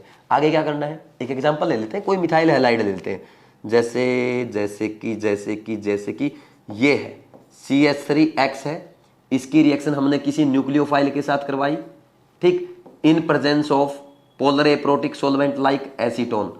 तो आपने क्या देखा? सबसे पहले आपने देखा मिथाइल हैलाइड, स्टेरिक हिंड्रेंस का नाम ही नहीं है, स्टेरिक हिंड्रेंस नहीं है, न्यूक्लियोफाइल एनायन दिया गया है, एसीटोन है, आपका सॉल्वेंट SN2 को फेवर करेगा और SN2 को फेवर करेगा, तो ये न्यूक्लियोफिलिक रिएक्शन हो गए, न्यूक्लियोफिलिक सब्स्टिट्यूशन हो गए, या न्यूक्लियोफाइल आ जाएगा और ये एज एन एनायन बाहर आ जाएगा लिविंग ग्रुप की तरह। ठीक, अब देखो इंपॉर्टेंट चीज मैकेनिज्म, मैकेनिज्म में क्या हुआ होगा, अब ध्यान देना, बहुत इंपॉर्टेंट है, मजा आएगा। देखो यहां पे हमें क्या करना है, ये देखो ये 3 ग्रुप लगे हुए, ये 3 हाइड्रोजन लगे, एक क्या लगा है, हैलाइड लगा है, हैलोजन आइटम लगा, और यहाँ पे न्यूक्लियोफाइल है।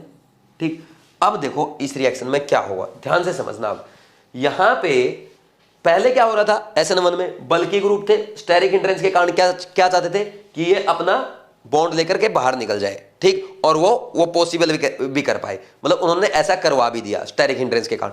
लेकिन यहां पे तो हाइड्रोजन एटम है, छोटे छोटे हैं, और छोटे छोटे हाइड्रोजन एटम है, तो वो स्टेरिक हिंड्रेंस नहीं है, और स्टेरिक हिंड्रेंस नहीं है तो ये बाहर निकलेगा नहीं इजीली। क्यों?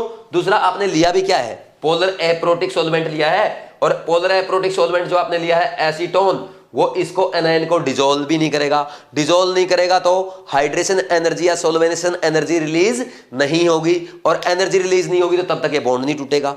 इस बार क्या है, दूसरा हथकंडा अपनाना पड़ेगा, क्योंकि रिएक्शन तो करवानी है, ये तो अपने को बनाना है भाई, न्यूक्लियोफाइल तो अटैच करवाना है सबस्ट्रेट से। अब क्या होगा, देखो आप ये मानो ये हीरो है, ठीक, ये एक हीरोइन है, दूसरी हीरोइन को इससे प्यार हो गया। ठीक, अगर ये इधर से सामने से आएगी तो ये बख्शेगी नहीं इसको। ठीक, ये इधर क्या करेगी, लड़ाई हो जाएगी दोनों में।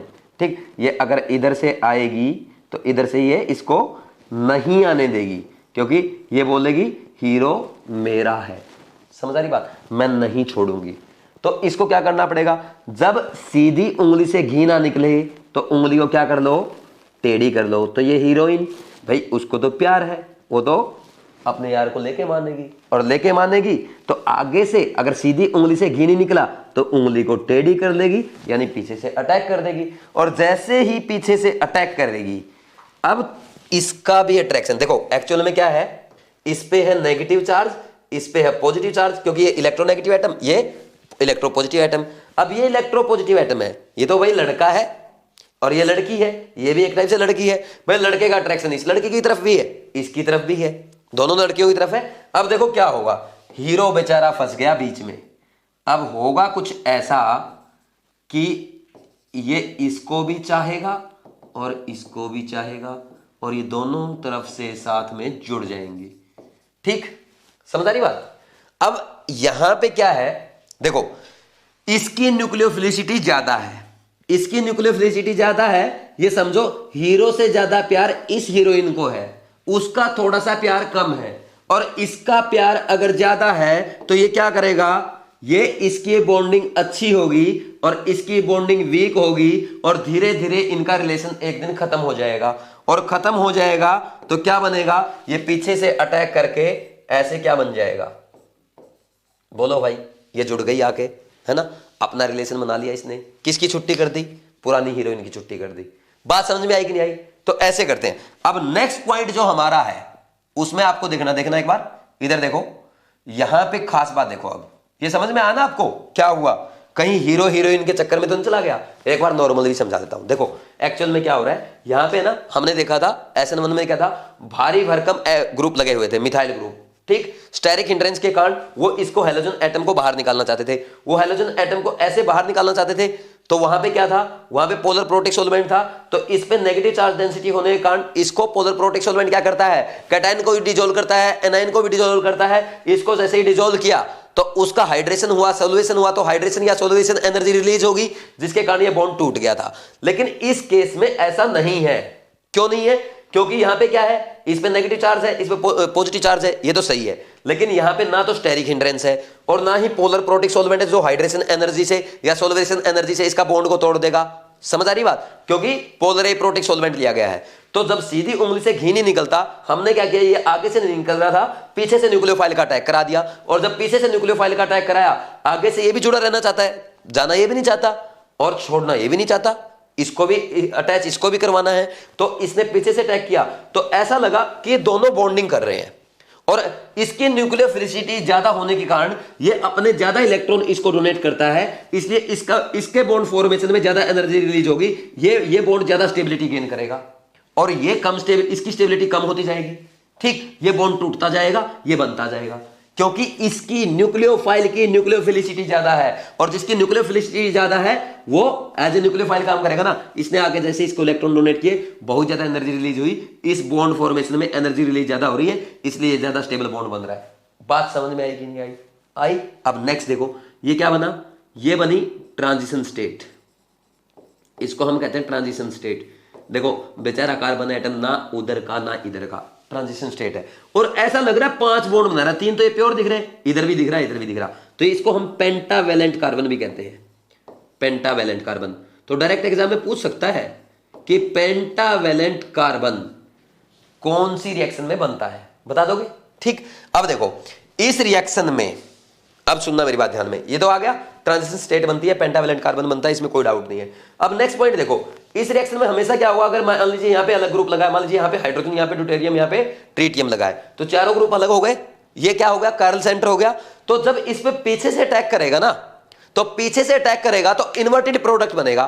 तो ये प्रोडक्ट जो बनता है ना हमेशा SN2 में, ये इन्वर्जन का प्रोडक्ट बनता है और इसको हमेशा हम क्या बोलते हैं? वाल्टन इन्वर्जन भी कहते हैं। ये बात समझ में आई कि नहीं आई? बोलो भाई, कोई डाउट है क्या? कर लेंगे ऐसे? बहुत ज्यादा जोर लगा के समझा रहा हूं, समझ तो आ रहा ना?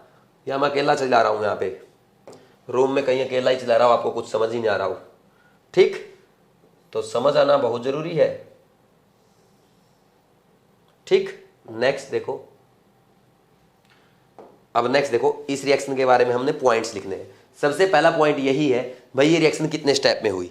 यहां पे अब ये मत बोल देना सर ये 2 स्टेप में हुई है, क्योंकि ये जो बीच में ट्रांजिशन स्टेट बनी है ना, ये मैंने आपको बना करके दिखाई है, ये कोई स्टेप नहीं है कि ये 1 और ये 2 स्टेप बोल दूंगा सर, ये सिंगल स्टेप रिएक्शन है। तो सबसे पहला पॉइंट यही है, SN2 is single step reaction. बात समझ में आई कि नहीं आई? नेक्स्ट पॉइंट क्या है? इसमें फर्स्ट RDS भी वही है, फास्ट स्टेप भी वही है, स्लो स्टेप भी वही, सब कुछ वही है। ठीक, तो इसमें रेट लो जब हम लिखेंगे तो रेट लो कैसा लिखा जाएगा? रेट लो कैसा लिखा जाएगा भाई? कैसे लिखेंगे बताओ? Rate is directly proportional to K, rate constant.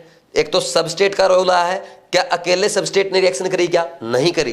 तो इसमें क्या है, न्यूक्लियोफाइल ने भी पैरेलल अटैक किया है, तो सबस्टेट का तो रोल है ही है और साथ में न्यूक्लियोफाइल का भी रोल है। तो सबस्टेट के यहां पे कितने मॉलिक्यूल हैं? 1 मॉलिक्यूल है, तो इसकी पावर 1 और इसकी भी पावर 1। ठीक, तो यहां पे अगर इस रिएक्शन के ऑर्डर की बात की जाए, ऑर्डर कितना आएगा? 1 + 1 कितना आया भाई? 2 आया कि नहीं आया? और मॉलिक्यूलरिटी इस रिएक्शन की कितनी आएगी? कितने मॉलिक्यूल टकरा रहे हैं बोलो? यही स्टेप है जो कुछ है। इसमें 2 मॉलिक्यूल टकराए कि नहीं आए? टकराए। 2 मॉलिक्यूल टकराए तो क्या बोल दोगे आप? इसकी मॉलिक्यूलरिटी 2 है। So this is called bimolecular nucleophilic substitution reaction. कोई डाउट है क्या? समझ आई बात? अब नेक्स्ट, कार्बोकेटायन जनरेट हुआ क्या? नहीं हुआ। और कार्बोकेटायन जनरेट नहीं हुआ तो हम क्या बोल देंगे? Since transition state is formed as reaction intermediate, so carbocation rearrangement etcetera doesn't take place। इसमें मेरे ख्याल में आपको कोई डाउट नहीं होना चाहिए। बात समझ में आई? अब नेक्स्ट पॉइंट, अच्छा ये बताओ, ये लिखूंगा ट्रांजिशन स्टेट में पेंटावेलेंट कार्बन बनता है, कार्बन की वैलेंसी 5 होती है, ऐसा हमें दिखता है कि कार्बन की वैलेंसी 5 है, लेकिन आपको ध्यान रखना है यहां पे कार्बन पेंटावेलेंट होता है, ये लिखा हुआ है और आपको ध्यान रखना है। मेरी बात समझ में आई कि नहीं आई? ठीक, कर लेंगे कि नहीं कर लेंगे? अब नेक्स्ट पॉइंट देखो, अब क्या आएगा? Rate of SN2।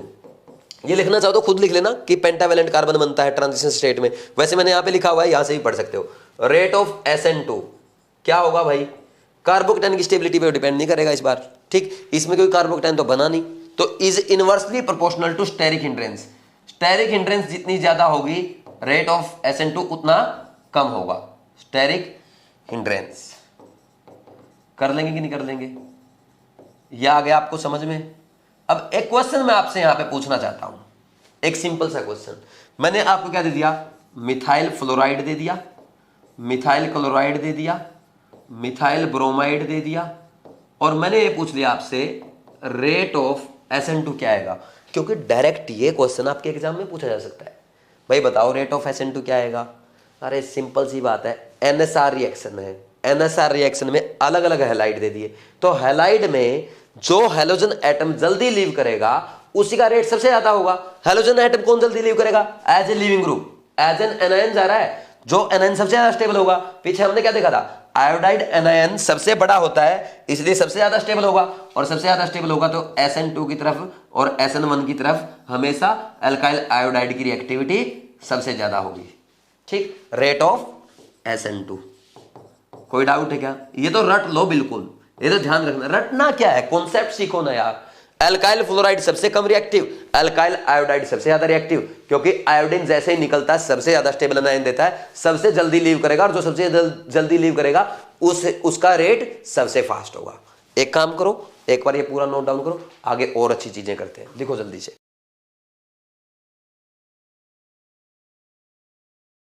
अब नेक्स्ट देखो, हम एक काम करते हैं, SN1 और SN2 को कंपेयर करते हैं। जैसे मान लीजिए यहां पे अपने को टर्सरी हैलाइड दे दिया, ये दे दिया, ठीक, एक केस में टर्सरी हैलाइड दे दिया, और एक केस में मान लीजिए अपने को सेकेंडरी हैलाइड दे दिया, ठीक। नेक्स्ट केस में मान लीजिए अपने को प्राइमरी हैलाइड दे दिया, ठीक, और एक केस में मान लीजिए अपने को मिथाइल हैलाइड दे दिया, ठीक। ये टर्सरी है, ये सेकेंडरी है, ये प्राइमरी है, ठीक।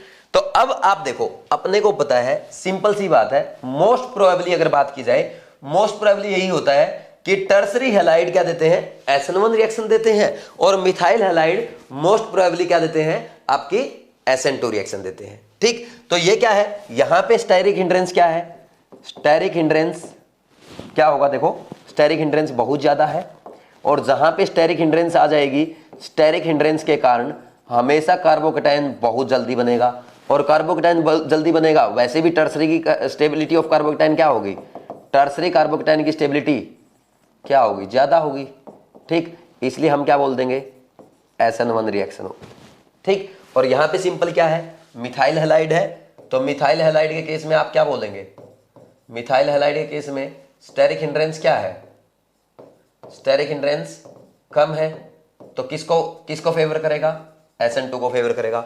इसमें कोई डाउट आपको नहीं होना चाहिए। अब नेक्स्ट पॉइंट है ये 2 डिग्री और 1 डिग्री में क्या होगा, तो ये दोनों क्या कर सकते हैं, ये आपका SN1 भी दे सकते हैं और ये SN2 भी दे सकते हैं, दोनों ही रिएक्शन दे सकते हैं, समझ आ रही बात। और जब ये दोनों रिएक्शन देंगे ना, तो दोनों रिएक्शन देंगे, हम क्या बोलेंगे, भाई दोनों रिएक्शन दे सकते हैं, SN1 कब होगी, SN2 कब होगी, इसमें अपने को बात करनी है। हम एक काम करते हैं, इसको ऐसे डिवाइड कर देते हैं।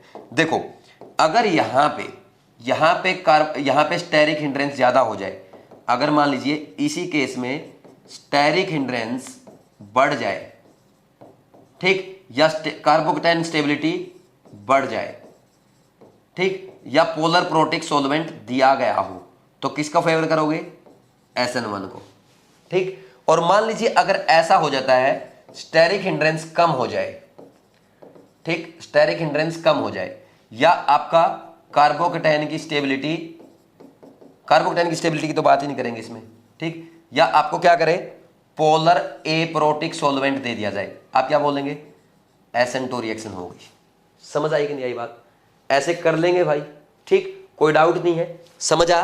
अब नेक्स्ट देखो, यहां पे अगर एक क्वेश्चन मैं आपसे पूछूं, देखो यहां पे एक पॉइंट और लिखना अपने को, वैसे बाद में लिख लेंगे वो। देखो यहां पे एक क्वेश्चन मैं आपसे पूछता हूं, चलो अगर ये दे दिया जाए, देखो ये क्या है, benzyl chloride, next one is allyl chloride, ठीक, and next is methyl chloride, and next one is ethyl chloride, and next one is isopropyl chloride, and another one is tertiary butyl chloride, ठीक। देखो ये 3 degree है, ये 2 degree halide, ये 1 degree halide, ये methyl halide, और ये benzyl chloride, ये अलाइल क्लोराइड। ठीक, अब आपको यहाँ पे रेट ऑफ SN2 बताना है, रेट ऑफ SN2 बताना है। अब बच्चे क्या करते हैं, इसमें एक मिस्टेक करते हैं, बच्चे सोचते हैं कि इसका रेट कम होगा। भाई देखो यहाँ पे है ना, सिंपल सी बात है, हेलोजन एटम बहुत जल्दी बाहर जाएगा, और अगर आपकी SN2 रिएक्शन होनी है या SN1 रिएक्शन होनी है जहां पे स्टेबल कार्बोकेटायन बनेगा, सिंपल सी बात है, वहां पे आपको एक बात का ध्यान रखना है, दोनों ही रिएक्शन फास्ट होगी। क्यों?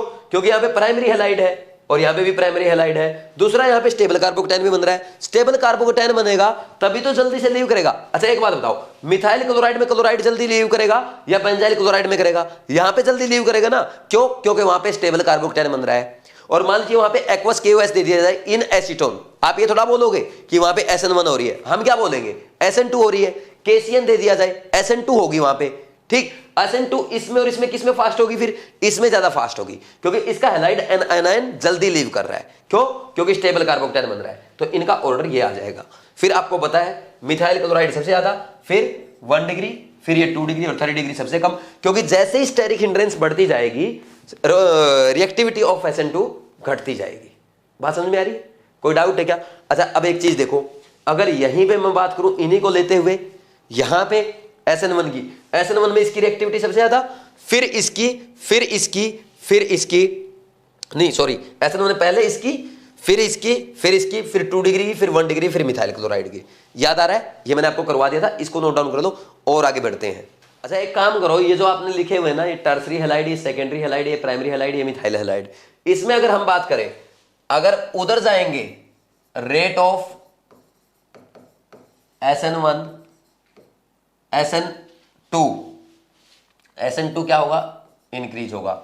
और अगर इधर जाएंगे रेट ऑफ SN1 इंक्रीज होगा। ये भी लिखना चाहो लिख दो, वैसे बेसिक सी चीज है, आप समझ ही गए होंगे, इसमें कोई बहुत बड़ी बात नहीं लिखी मैंने, बिल्कुल सिंपल सी चीज लिखी है, और मेरे ख्याल में आपको सबको अच्छे समझ में आ गई होगी। एक काम कर लो, इसको नोट डाउन कर लो, आगे और अच्छी चीजें करते हैं।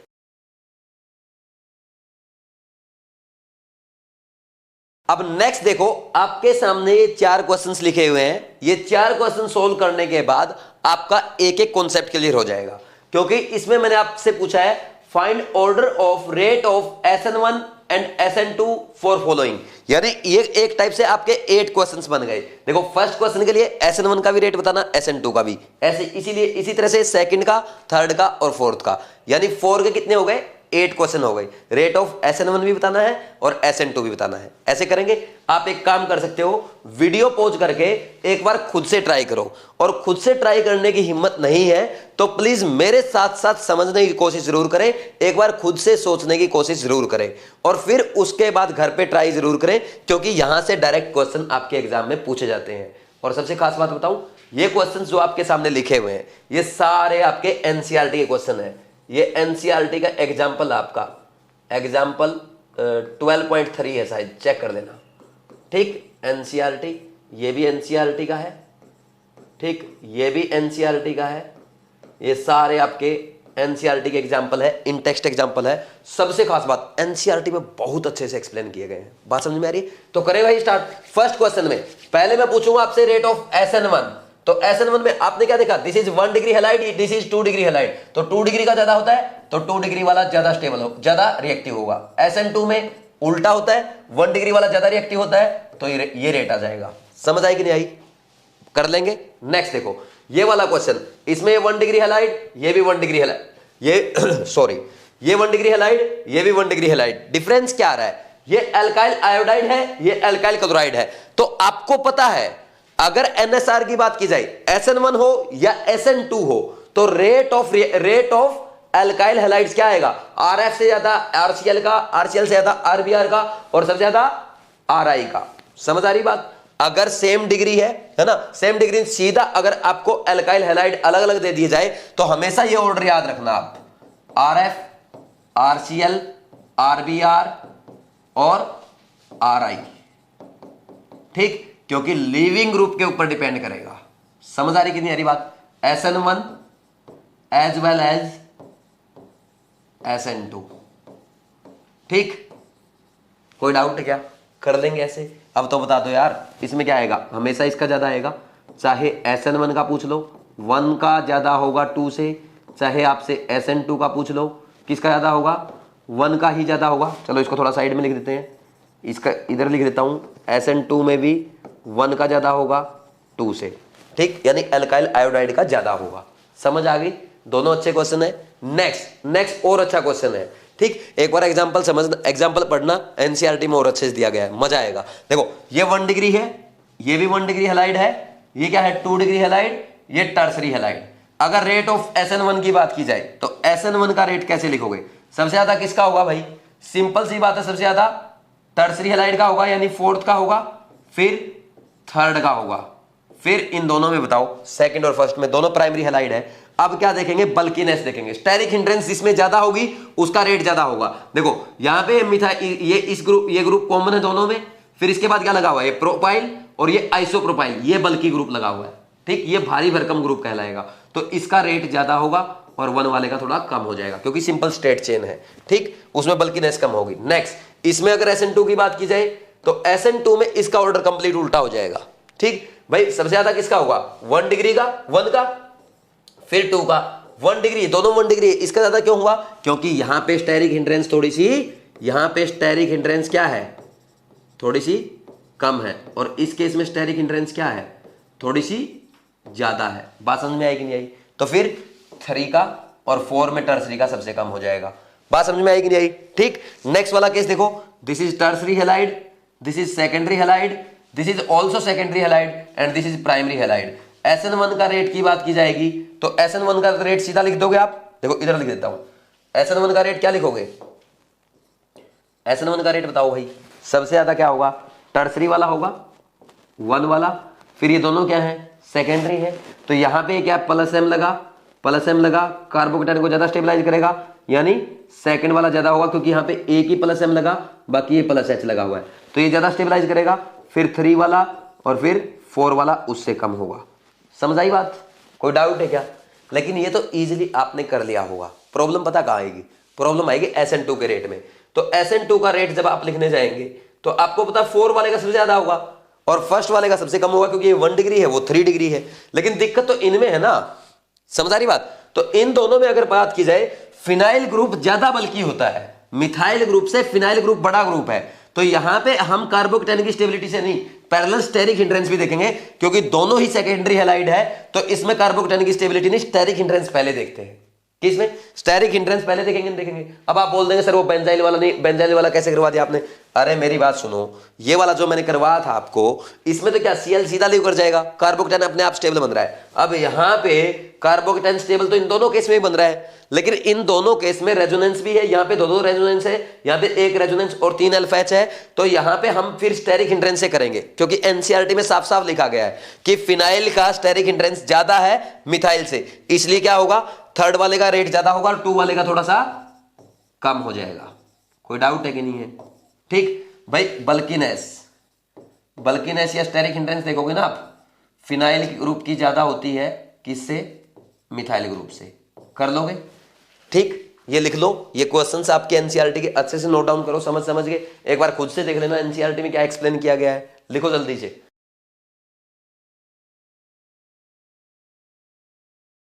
अब नेक्स्ट देखो, SN2 रिएक्शन का लास्ट पॉइंट बचा हुआ है, लिखो SN2 is favoured by polar aprotic solvent, साथ के साथ लिख लो, ठीक। लाइक सबसे पहले क्या आता है? एसीटोन आएगा, ये आपका एसीटोन है, सबसे ज्यादा यही दिया रहता है। DMSO भी लिख के दे सकता है, डाइमिथाइल सल्फोक्साइड, बताए थे पहले, ये आपका डाइमिथाइल सल्फोक्साइड है। फिर इसके बाद नेक्स्ट क्या आएगा? DMF बताया था, डाइमिथाइल एसिटामाइड, डाइमिथाइल फॉर्मामाइड, ये डाइमिथाइल फॉर्मामाइड है। अगर डाइमिथाइल एसिटामाइड लिखना चाहे तो ये आपका एसिटामाइड है, ये एसिटामाइड, इसके दोनों हाइड्रोजन हटाओ, मिथाइल लगा दो, डाइमिथाइल एसिटामाइड। और क्या होता है? एक ये भी तो होता है, टेट्रा हाइड्रोफ्यूरान, THF। ठीक, ये आपको लिखने थे, जल्दी से नोट डाउन कर लो, फिर हम आगे बढ़ते हैं।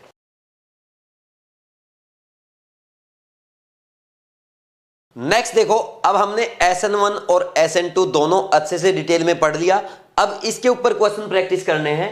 3 क्वेश्चन आपके सामने लिखे हुए हैं, आप खुद से ट्राई कर सकते हो या मेरे साथ साथ इनको अच्छे से समझ के फिर घर पे ट्राई कर सकते हो। अगर मेरे साथ साथ करना है तो आओ फर्स्ट क्वेश्चन से स्टार्ट करते हैं। देखो क्वेश्चन को कैसे करते हैं, यहां पे मैंने क्या देखा कि यहां पे मुझे प्राइमरी हैलाइड दिया गया है, ठीक, और क्या दिया गया है, वाटर दिया गया है, यानी ये क्या है, पोलर प्रोटिक सॉल्वेंट। देखो प्राइमरी हैलाइड में क्या है, आपकी SN1 भी हो सकती है, SN2 भी हो सकती है। तो किसे डिसाइड करते हैं, सॉल्वेंट से। पोलर प्रोटिक सॉल्वेंट है, SN1 हो जाएगी। और जब भी SN1 रिएक्शन होगी, आपको डायरेक्ट क्वेश्चन का आंसर नहीं देना है, हमेशा कार्बोकेटाइन बनाना है। ये बात बेशक लिख लेना, जब भी लिख लो बेशक, जब भी SN1 रिएक्शन होगी तो डायरेक्ट आंसर नहीं देना है, कार्बोकेटाइन बना के रीअरेंजमेंट वगैरह चेक करना है, ठीक। तो अब देखो ये कार्बोकेटाइन बन गया। अब इस कार्बोकेटाइन में क्या होगा, ये प्राइमरी है, बगल में 4 डिग्री कार्बन है, तो क्या होगा, शिफ्टिंग होगी। किसकी शिफ्टिंग होगी, हाइड्रोजन है तो हाइड्राइड शिफ्ट होगा, और अगर वहां पे एल्काइल ग्रुप है तो एल्काइल ग्रुप शिफ्ट होगा। एल्काइल ग्रुप का शिफ्टिंग का ऑर्डर क्या होता है, सबसे पहले टर्सरी, फिर सेकेंडरी, फिर प्राइमरी, फिर मिथाइल को शिफ्ट करते हैं, ठीक। यहाँ पे क्या 2 मिथाइल लगे हुए हैं, एक ये प्राइमरी लगा है, तो ये शिफ्ट होगा कि नहीं होगा, और ये शिफ्ट होगा तो आपका यहाँ पे कार्बोकेटाइन क्या बनेगा, ये वाला बन जाएगा। बोलो भाई ठीक है कि नहीं है, CH2 CH3 बन गया। अब नेक्स्ट देखो, नेक्स्ट जैसे ही वाटर अटैक करेगा तो वहां पे कार्बोकेटाइन पे क्या लग जाएगा, OH लग जाएगा, जो आप सीधा आंसर दे सकते हो। तो ये बनेगा कि नहीं बनेगा, आ जाएगा यहाँ पे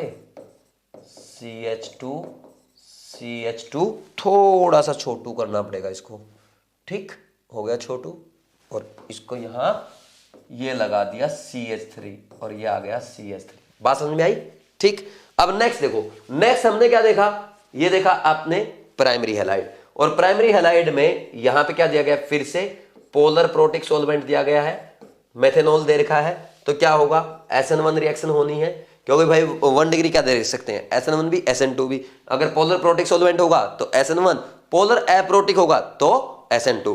और वैसे भी इनमें है ना, बेसिक ये प्राइमरी हैलाइड थे, बगल में बहुत ज्यादा स्टेरिक हिंड्रेंस है, ये बात भी देखो यहां पे दिख रही है, बगल में बहुत ज्यादा स्टेरिक हिंड्रेंस है। अब क्या होगा, यहां पे फिर सीधा जैसे ही हमारा यहाँ पे SN1 होगा तो हम डायरेक्ट कार्बोकेटाइन बना लेंगे, और कार्बोकेटाइन बनाते ही यहाँ पे हाइड्राइड शिफ्ट कर देंगे, और हाइड्राइड जैसे ही शिफ्ट होगा तो क्या होगा, यहाँ पे कार्बोकेटाइन बन जाएगा। बोलो भाई ठीक, और फिर क्या होगा, मेथेनॉल का OH अपने लोन पेयर यहां डोनेट कर देगा, और डोनेट करने के बाद क्या बनेगा, यहां पे देखो क्या बनेगा भाई, CH3 CH3 CH3 O CH3 और यहां पे H, और इसमें प्लस आ जाएगा। तो जैसे ही प्लस आएगा, आपको पता है यार H प्लस की छुट्टी करी, ये यहां पे न्यूट्रलाइज हो जाएगा। समझ आ रही बात, कर देंगे, इजी है। अब नेक्स्ट क्वेश्चन देखो, ये तो इजी लॉलीपॉप क्वेश्चन थे। अच्छा क्वेश्चन देखो, यहां पे देखो क्या दे रखा है, ये वाला जो है यहां पे कैसा है, this is chiral carbon, this is chiral carbon, और इसमें अगर नंबरिंग स्टार्ट करेंगे आप, सबसे पहला फर्स्ट नंबर किसको देंगे, ऐसे करेंगे 1 2 3 4, तो क्या आ रहा है, हॉरिजेंटल पे लिस्ट प्रायोरिटी ग्रुप है, ठीक, लिस्ट प्रायोरिटी ग्रुप हॉरिजेंटल पे है, तो आप क्या देखेंगे, इसका कॉन्फ़िगरेशन देख लो, कॉन्फ़िगरेशन क्या आएगा इसका, बोलो भाई कॉन्फ़िगरेशन क्या आएगा, 1 से 2 2 से 3 मूव करेंगे, क्या आया, क्लॉकवाइज, क्लॉकवाइज में हॉरिजेंटल पोजीशन पे क्या बोल देंगे, एस बोलेंगे कि नहीं बोलेंगे, बताओ भाई, ठीक। नेक्स्ट देखो, अब आ जाओ, इसमें आपने कैसा देखा, ये कैसा हैलाइड है, आपने ये देखा कि कैसा हैलाइड है, बोलो भाई, सेकेंडरी है टर्सरी, सेकेंडरी हैलाइड है, तो सेकेंडरी हैलाइड हो या प्राइमरी हैलाइड हो, तो उस केस में हम किससे डिसाइड करते हैं, फिर किससे करेंगे, या तो स्टेरिक हिंड्रेंस से, या किससे डिसाइड करते हैं, हमारा सॉल्वेंट से। तो यहां पे कैसा है, पोलर एप्रोटिक है और यहां पे पोलर प्रोटिक है, ठीक, यहां पे SN2 होगी तो यहां पे क्या होगी, SN1 होगी, और SN2 जब भी होगी कैसा प्रोडक्ट बनेगा, वाल्टन इन्वर्जन होगा, तो जहां पे हैलोजन लगा है उसके उल्टी साइड जाकर के आपका क्या है, न्यूक्लियोफाइल लग जाएगा, ये होगा कि नहीं होगा। अब एक काम करना, चेक करो, अब ये 1 ये 2 ये 3 ये 4, क्या आया, 1 से 2 2 से 3 3 से 4, और list priority group horizontal position पे आ रहा है कि नहीं आया, अपने आप इन्वर्टेड आ कि नहीं आया, S से R आया, इन्वर्टेड प्रोडक्ट आया कि नहीं आया जब कायरल सेंटर है। नेक्स्ट केस में देखो, नेक्स्ट केस में क्या पोलर प्रोटिक सॉल्वेंट है तो दोनों आइसोमर बनेंगे, आपका R भी बनेगा और S भी बनेगा, यानी एज इट इज रिटेंशन भी होगा और इन्वर्जन भी होगा। ठीक, ये बनेगा यहां पे OH, नहीं OH इस बार लेफ्ट साइड आएगा, ये H ये OH, समझ आ रहा है कि नहीं आ रहा? तो इसको हम क्या बोलेंगे, ये एज इट इज रहेगा, this is S and this is R। ठीक, ये क्या बन गया, इन्वर्जन का प्रोडक्ट बन गया। कर लोगे, यहां पे SN1 यहां पे SN2, SN1 में एक प्रोडक्ट बना, 1 प्रोडक्ट आंसर आया, इसमें क्या आया 2 प्रोडक्ट आंसर आया। कर लोगे ऐसे? तो जल्दी से इसको लिखो, फिर आगे और अच्छे क्वेश्चन करते हैं।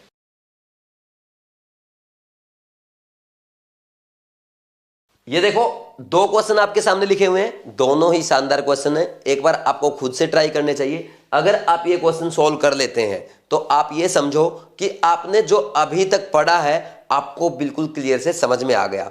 या तो खुद से ट्राई करो या जो मैं आपको समझाऊंगा उसको अच्छे से समझना है, फिर घर पे ट्राई करना है। देखो मेरे साथ साथ करते हैं, अगर मैं स्टूडेंट रहता तो मैं इन क्वेश्चंस को कैसे करता। देखो 4th क्वेश्चन है, इसमें क्या दिया गया है, मेरे को एल्काइल हैलाइड दे दिया, एल्काइल ब्रोमाइड। ठीक, ये साइक्लोहेक्सेन है, उसके ब्रोमीन लगा हुआ है, यानी कैसा हैलाइड है, ये हमारा सेकेंडरी हैलाइड हो गया। ठीक, और यहां पे क्या दिया गया, एक्वस KOH, यानी OH minus as a nucleophile आएगा। अब एक चीज का और ध्यान देना, यहां पे आप इंपॉर्टेंट पॉइंट है, अगर इन जनरल हम बात करें, देखो मैं लिख देता हूं यहां पे इन जनरल। ठीक, इन जनरल। ठीक, अगर एनायनिक न्यूक्लियोफाइल है, एनायनिक न्यूक्लियोफाइल आपका है, तो वहां पे आप क्या बोलेंगे कि SN2 रिएक्शन को फेवर करेगा। किसको फेवर करेगा, इन जनरल बोल रहा हूं, कोई ये फिक्स रूल नहीं है, वहां पे SN1 भी हो सकती है। ऊपर लिख दिया मैंने, देखो इन जनरल, इसीलिए इस पे स्टार भी लगा दिया। इन जनरल पूरा लिख दो या जनरली लिख लो, है ना। एक काम करो, इन जनरल की बजाय यहां पे आप एक काम कर दो, जनरली लिख दो, जनरली। ठीक, जनरली क्या होगा, अगर एनायनिक न्यूक्लियोफाइल है तो SN2, और अगर आपका न्यूट्रल न्यूक्लियोफाइल है तो SN1 होती है। ठीक, और कोई ये भी फिक्स नहीं है कि न्यूट्रल न्यूक्लियोफाइल होगा तो SN1 ही होगी, SN2 भी हो सकती है। अमोनिया के केस में हो जाती है, क्योंकि अमोनिया क्या है, न्यूट्रल है, NH3 न्यूट्रल है, लेकिन उसकी क्या है, नाइट्रोजन की इलेक्ट्रोनेगेटिविटी बहुत कम होती है, इसलिए वो बहुत अच्छे न्यूक्लियोफाइल का काम करता है, वो इजीली अपने इलेक्ट्रॉन डोनेट कर देता है। बात समझ में आ रही कि नहीं आ रही? चलो वापस अपने क्वेश्चन पे आ जाते हैं। वो तो जनरली हमने एक पॉइंट लिखा है, आप ध्यान रखना उसका, लेकिन उस रूल को फिक्स मत बना लेना, है ना। लेकिन इन जनरल ऐसा होता है। देखो मैं आपको आगे ये भी बताऊंगा, जब एनायन होते हैं, एनायन के केस में मेनली SN2 और E2 रिएक्शन होती है, न्यूट्रल के केस में मेनली आपकी SN1 और E1 होती है। लेकिन अभी लिखने की जरूरत नहीं है, मैं खुद लिखवाऊंगा आपको और बहुत अच्छे से लिखवाऊंगा। देखो इधर देखो, अब इस रिएक्शन में क्या करोगे, एक्वस KOH है, यहां पे हमें ये समझ में आ गया थोड़ा थोड़ा SN2 रिएक्शन होने वाली है, और अगर SN2 रिएक्शन होने वाली है तो ये सिस एल्कीन है। ठीक, सी एल्कीन नहीं है, सॉरी, ये आपकी सिस, ये सिस कंपाउंड है, क्योंकि क्या है, देखो यहां पे दोनों हाइड्रोजन सेम साइड लगे हुए हैं साइक्लोहेक्सेन के, तो आपका क्या होगा, पीछे से अटैक करेगा, और पीछे से अटैक करेगा, वाल्टन इन्वर्जन होगा, तो यहां पे इस वाले को तो छेड़ेगा नहीं, ये तो हाइड्रोजन आपका डैश पे ही रहेगा, मिथाइल वैज पे रहेगा। इस केस में क्या हो जाएगा, डैश पे आपका आ जाएगा न्यूक्लियोफाइल, और हाइड्रोजन एटम आ जाएगा आपका सॉलिड लाइन पे, वैज पे। समझ आ रही बात? तो इस चीज से उसने क्या बना दिया, ट्रांस बना दिया। देखो इससे अच्छा क्वेश्चन नहीं बन सकता आपके लेवल पे, ये बहुत ही शानदार क्वेश्चन है, मतलब आपके एग्जाम से बहुत अच्छा लेवल है इस क्वेश्चन का। बात समझ में आ रही है? Very nice question, very important question. बात समझ में आएगी नहीं आई? ठीक, सिस से ट्रांस बना दिया। अब नेक्स्ट देखो, ये और शानदार क्वेश्चन है। यहां पे आपने क्या देखा, टर्सरी हैलाइड देखा, और ये एक्चुअल में क्या है, ये मेथेनॉल है। तीनों हाइड्रोजन के अलग अलग आइसोटोप लगा दिया, हाइड्रोजन, ड्यूटेरियम, ट्रिटियम। तो ये क्या है, एक टाइप से मेथेनॉल है, मेथेनॉल है, पोलर प्रोटिक है, पोलर प्रोटिक सॉल्वेंट है। तो इस केस में आपको पता है SN1 होगी। अब देखो स्टूडेंट यहां पे क्या करते हैं, स्टूडेंट्स यहां पे देखते हैं कि ये कायरल सेंटर है, ठीक, और ये कायरल सेंटर जैसे ही देखा तो क्या करते हैं, इसका ओरिएंटेशन चेंज कर देते हैं। लेकिन देखो भाई, हमारा रिएक्टेंट तो ये है, ये रिएक्टेंट है, ये तो हमारा रिएक्टेंट है, और ये क्या है, ये तो रीजेंट है। तो रीजेंट की ओरिएंटेशन चेंज नहीं होगी, रिएक्टेंट की होती है, क्योंकि रीजेंट क्या करता है, रिएक्टेंट पे अटैक करता है, ना कि रिएक्टेंट रीजेंट पे। समझ आ रही बात? ये उस पे जाके जब अटैक करता ना, या तो उसके आगे से करेगा या पीछे से करेगा। तो जब आगे से और पीछे से करता है तब उसकी ओरिएंटेशन चेंज होती है, अगर कायरल सेंटर दिया गया हो। इस केस में मत कर देना, बात समझ में आ रही है? इस केस में तो जैसा वैसे का वैसा लिख दो, ठीक, क्योंकि वो तो कायरल सेंटर दिया नहीं आपका। ठीक, ये ध्यान रखना। यहां पे मैं बता देता हूं आपको, देखो यहां पे अगर इसका देखा जाए 1 2 3 4, तो यहां पे 1 से 2, 2 से 3 एंटी क्लॉकवाइज, तो यहां पे क्या रहेगा 1 2 3 4 वर्टिकल लाइन पे, ये भी वर्टिकल पे था, तो वर्टिकल पे क्या है एंटी क्लॉकवाइज, तो क्या रहेगा ऐसे है, यहां भी ऐसे था, ऐसे ही रहेगा। तो ये दोनों शानदार क्वेश्चन हो गए। और क्वेश्चन अपने को करने हैं, एक बार इनको नोट कर लो।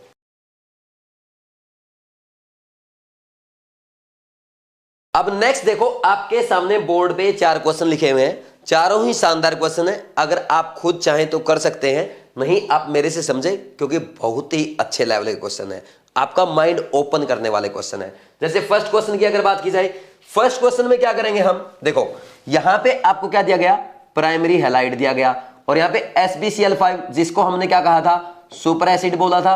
तो मैंने आपको यह भी बताया था, पोलर प्रोटिक सॉल्वेंट के केस में भी आपकी SN1 होगी, और Lewis acid and super acids के केस में भी आपकी SN1 होगी।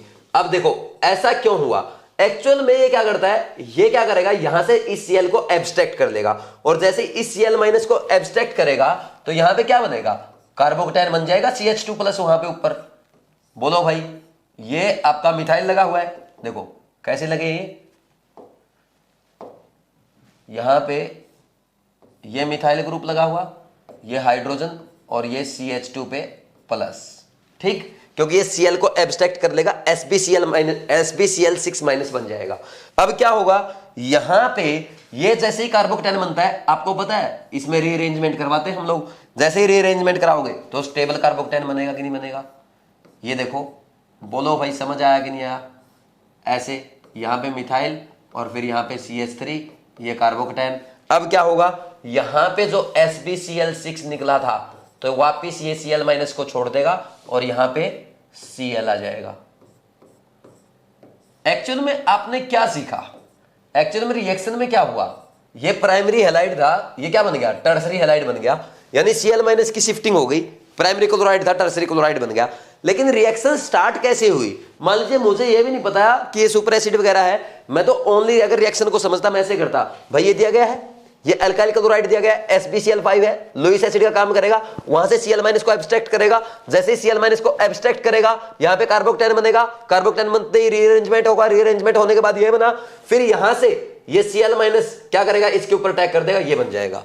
मान लीजिए अगर मुझे पता भी नहीं होता कि ये आपकी SN1 रिएक्शन है, फिर भी मैं इस क्वेश्चन को कर सकता हूं, नहीं कर सकता हूं, जैसे कॉन्सेप्ट मैंने सीखा, कर लेंगे ना ऐसे। भाई सिंपल, एक आपको ये सोचना कि जनरल फॉर्मूला, कि आपको ना कभी ये नहीं होना चाहिए ये SN1 होगी SN2 ही होगी, आपको रिएक्टेंट रीजेंट को देखते हुए कॉन्सेप्ट आने चाहिए। और जहां पे आपको SN1 SN2 पता चल जाए, वहां पे ये बेनिफिट होता है कि आपको डायरेक्ट पता चल जाता है कि कार्बोकैटायन बनेगा या नहीं बनेगा, और कार्बोकैटायन बनेगा तो रीअरेंजमेंट होगा, ये सारी चीजें पता चल जाती है। बात समझ में आ रही है? ठीक, ये कर लोगे अच्छे से। अब नेक्स्ट वाला देखो, नेक्स्ट वाला भी ऐसे ही, नेक्स्ट वाले को हम सीधा कर रहे हैं। देखो ये AlCl3 है, AlCl3 का काम क्या है, यहां पे Cl माइनस को एब्स्ट्रैक्ट करेगा, Cl माइनस जैसे ही इस पे अटैक करेगा, ये Cl माइनस यहां पे लुईस एसिड पे अटैक करेगा, तो क्या AlCl4 निकलेगा, यहां क्या बनेगा, कार्बोकैटायन बनेगा, ये कार्बोकैटायन बना, ठीक। फिर क्या होगा, यहां से हाइड्राइड शिफ्ट होगा, हाइड्राइड शिफ्ट होते ही क्या हो जाएगा, ये बन जाएगा कि नहीं बन जाएगा, और जैसे ही ये बनेगा फिर नेक्स्ट आपका क्या आ जाएगा, AlCl4 क्या कर देगा, यहां पे AlCl4 माइनस है, ये इसको वापिस यहां पे Cl माइनस यहां पे अटैक कर देगा, और CH3 सॉरी एक सेकेंड, यहां पे क्या बन जाएगा, CH3 CH3 CH3 Cl बन जाएगा। अब नेक्स्ट वाला क्वेश्चन देखो, ये समझ में आ गया कैसे हुआ।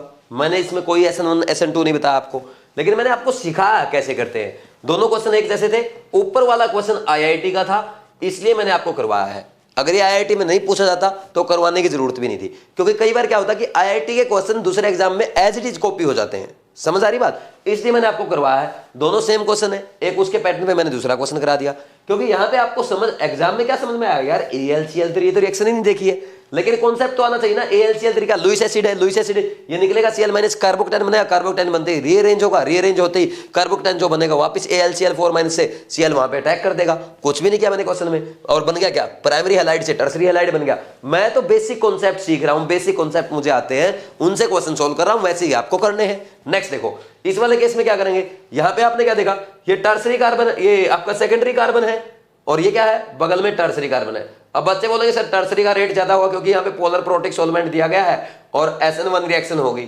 लेकिन एक बात बताओ भाई, वहां से अगर आपने हटा करके अगर वहां पे कार्बोकेटाइन बना दिया तो आपको ये नहीं पता है कि वो क्या है, बोले क्या है, ये आपका ये यहां पे ब्रेड रूल नहीं वॉयलेट हो जाएगा। देखो मैं बना के दिखाता हूं कैसे होगा। यहां पे जैसे ही कार्बोकेटाइन आप बनाओगे, देखो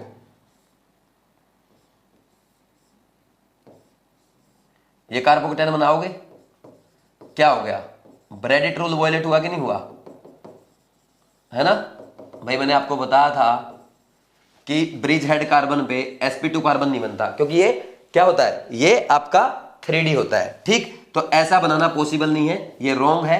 लेकिन हम इस बार क्या करेंगे, कौन से Br को हटाएंगे, यहां वाले Br को हटाएंगे और सेकेंडरी Br को हटाएंगे, ये लगा रहेगा। और जैसे ही यहां पे ये Br हटेगा फिर यहां पे OCH3 आ जाएगा, ठीक। ये तो पता है ना, कार्बोकेटाइन बन के OCH3 आ जाएगा। मान लीजिए अगर यहां पे मिथाइल लगा रहता, ठीक, यहां पे मिथाइल अगर लगा रहता तो क्या करते, तो फिर हम पता क्या करते, यहां पे कार्बोकेटाइन बनाते, एक एक्स्ट्रा चीज सिखा रहा हूं, यहां कार्बोकेटाइन बनाते, ठीक। और इस कार्बोकेटाइन में बगल में क्या है, यहां पे यहां से हाइड्राइड शिफ्ट करते। तो यहां से हाइड्राइड कैसे शिफ्ट करते, ये हो जाता, ये और अच्छा क्वेश्चन हो गया उससे भी। जैसे ही हाइड्राइड शिफ्ट होता, ये बनता आपका, ठीक है, कार्बोकेटाइन यहां बनता, सॉरी उधर बनता, यहां से तो शिफ्ट हुआ ना, यहां से तो शिफ्ट होगा यार, ठीक। तो ये Br और यहां पे आकर के आपका OCH3 लग जाएगा। समझ आ रही कि नहीं आ रही बात, शिफ्टिंग के बाद। कोई डाउट है, ऐसे कर लेंगे। अब नेक्स्ट क्वेश्चन देखो, नेक्स्ट क्वेश्चन में आप ये नहीं देख सकते कि टर्सरी हैलाइड है, पोलर प्रोटिक सॉल्वेंट है, मैं तो SN1 कराऊंगा, होगा ही नहीं, रिएक्शन ही नहीं होगा, क्योंकि अगर रिएक्शन आपने करवाई ब्रेडिट रूल वॉयलेट हो जाएगा। बात समझ में आई।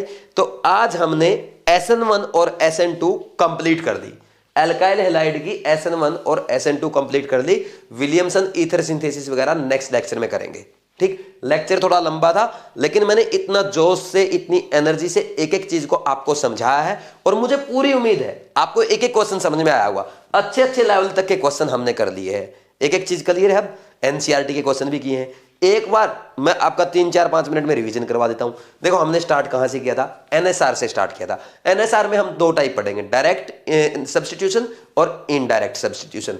तो इसमें हम डायरेक्ट में SN1, SN2, SNI पढ़ेंगे, ठीक, जो किसकी रिएक्शन होंगी, एल्काइल हैलाइड की, अल्कोहल की और ईथर की, ठीक। और इधर हमने इनडायरेक्ट में क्या पढ़ा था कि हम SNAR यानी एरोमेटिक हैलाइड में NSR रिएक्शन पढ़ेंगे, और एक कौन सी पढ़ेंगे, SNAE nucleophilic substitution through addition elimination. ये किसकी रिएक्शन होगी, एसिड एंड एसिड डेरिवेटिव की।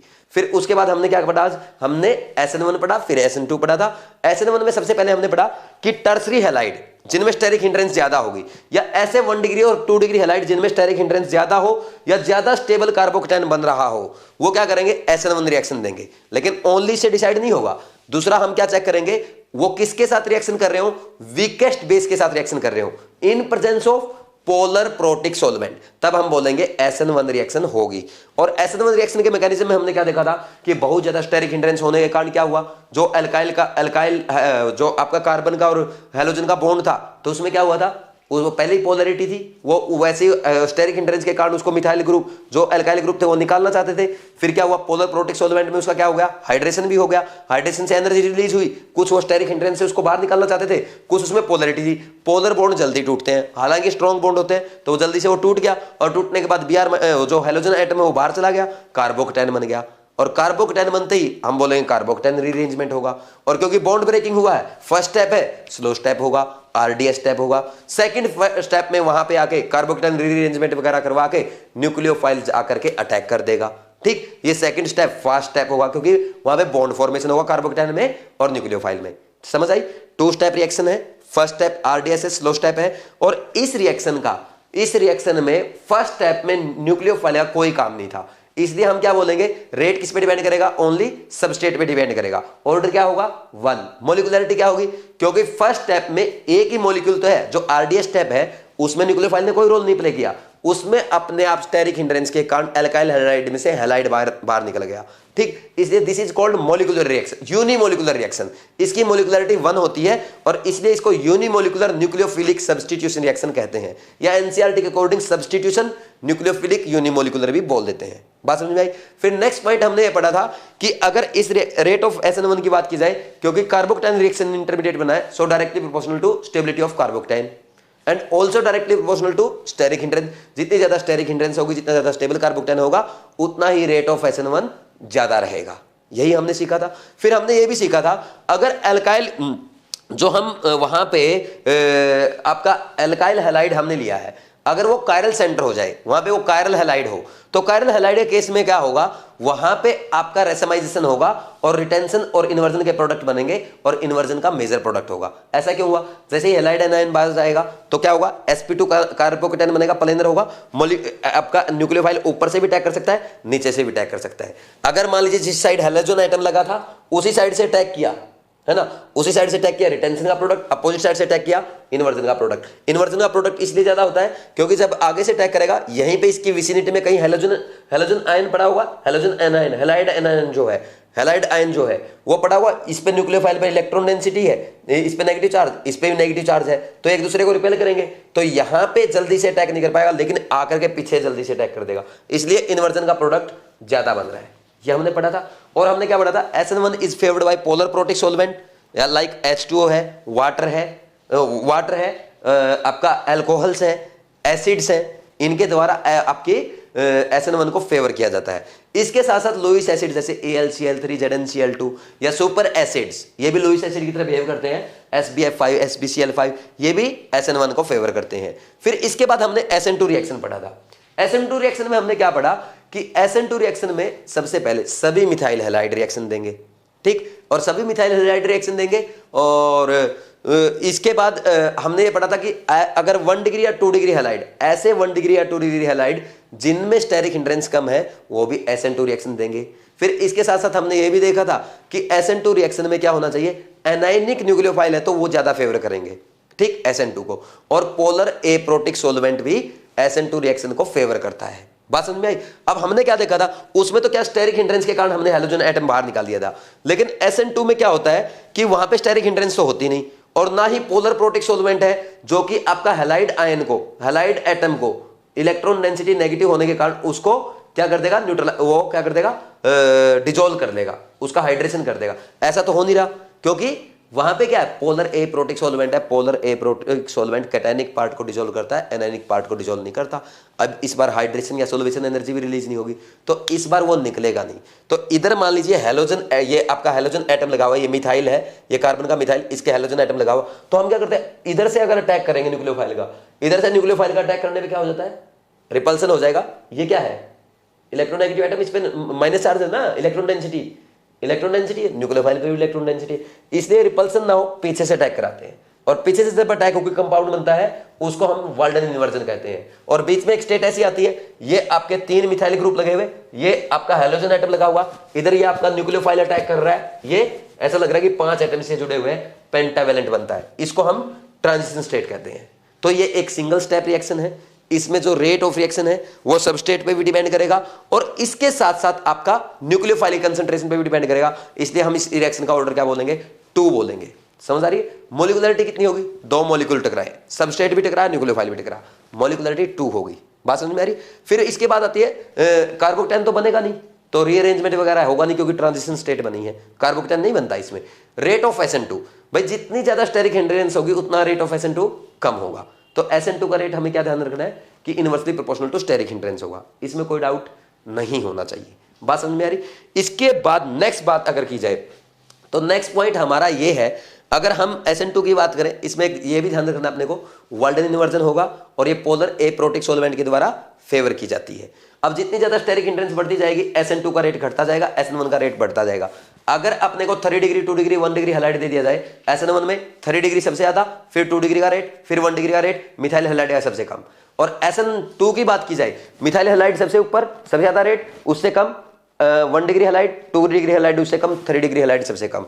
अगर मान लीजिए बेंजाइल हैलाइड वगैरह या आपके अलाइल हैलाइड वगैरह दे रखे हैं, तो इनमें दोनों में क्या है, स्टेबल कार्बोकेटायन बनता है, दोनों प्राइमरी हैलाइड है, तो बहुत जल्दी से हैलाइड एनायन निकल जाएगा, तो बहुत ज्यादा रिएक्टिव हो जाएंगे, चाहे SN1 की बात हो और चाहे वो SN2 की बात हो। ठीक, अब देखो 3 डिग्री हैलाइड यानी स्टेरिक हिंड्रेंस वाले मोस्ट प्रोबेबली SN1 देते हैं, methyl halide most probably SN2 देते हैं।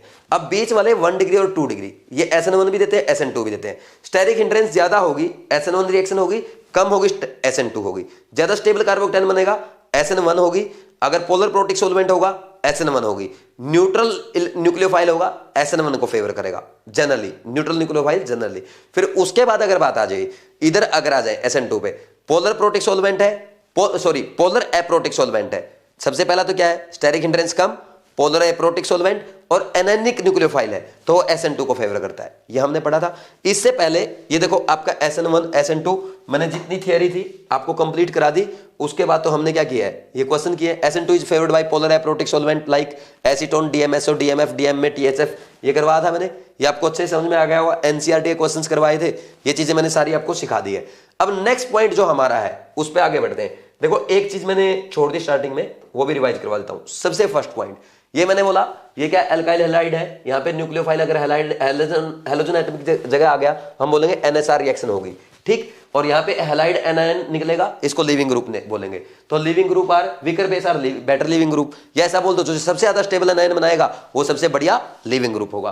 तो इसलिए जब हमने हैलाइड एल्काइल हैलाइड की बात की, RF, RCl, RBr, RI, तो इनमें सबसे ज्यादा स्टेबल एनायन जो बना वो आयोडाइड एनायन बना। क्यों बना, आयोडाइड का क्यों बना, क्योंकि इसका आयोडीन का साइज बड़ा होता है, और साइज बड़ा होने के कारण क्या हुआ, इलेक्ट्रॉन चार्ज डेंसिटी डिस्पर्स रहेगी, और डिस्पर्स रहेगी तो स्टेबिलिटी ज्यादा रहेगी। जो ज्यादा स्टेबल लिविंग ग्रुप देगा, ज्यादा स्टेबल एनायन देगा, उसका लिविंग ग्रुप जल्दी निकलेगा, उसकी रिएक्टिविटी सबसे ज्यादा होगी। चाहे इस केस में आपका SN1 रिएक्शन हो, चाहे SN2 रिएक्शन हो, SN1 और SN2 दोनों के लिए ही आपका हमेशा एल्काइल आयोडाइड सबसे ज्यादा रिएक्टिव, उससे कम एल्काइल ब्रोमाइड, उससे कम एल्काइल हैलाइड, एल्काइल क्लोराइड, फिर एल्काइल फ्लोराइड। ठीक, ये मैंने आपको करवाया है। फिर कुछ क्वेश्चंस आपको करवाए थे, क्वेश्चंस बिल्कुल आसान थे, वो मेरे ख्याल में आप कर लोगे एग्जांपल्स के तौर पे। ये NCERT के एग्जांपल है ये, फिर इसके बाद ये आपके कुछ मिक्स क्वेश्चन है, इजी से क्वेश्चन है। ये क्वेश्चन है जैसे मैंने आपको बताया था, पोलर एप्रोटिक सॉल्वेंट था, तो इसमें क्या हो गया, इन्वर्जन हो गया। क्या हुआ, वाल्डन इन्वर्जन हुआ, लिख लो बेशक, इसमें वाल्डन इन्वर्जन हुआ।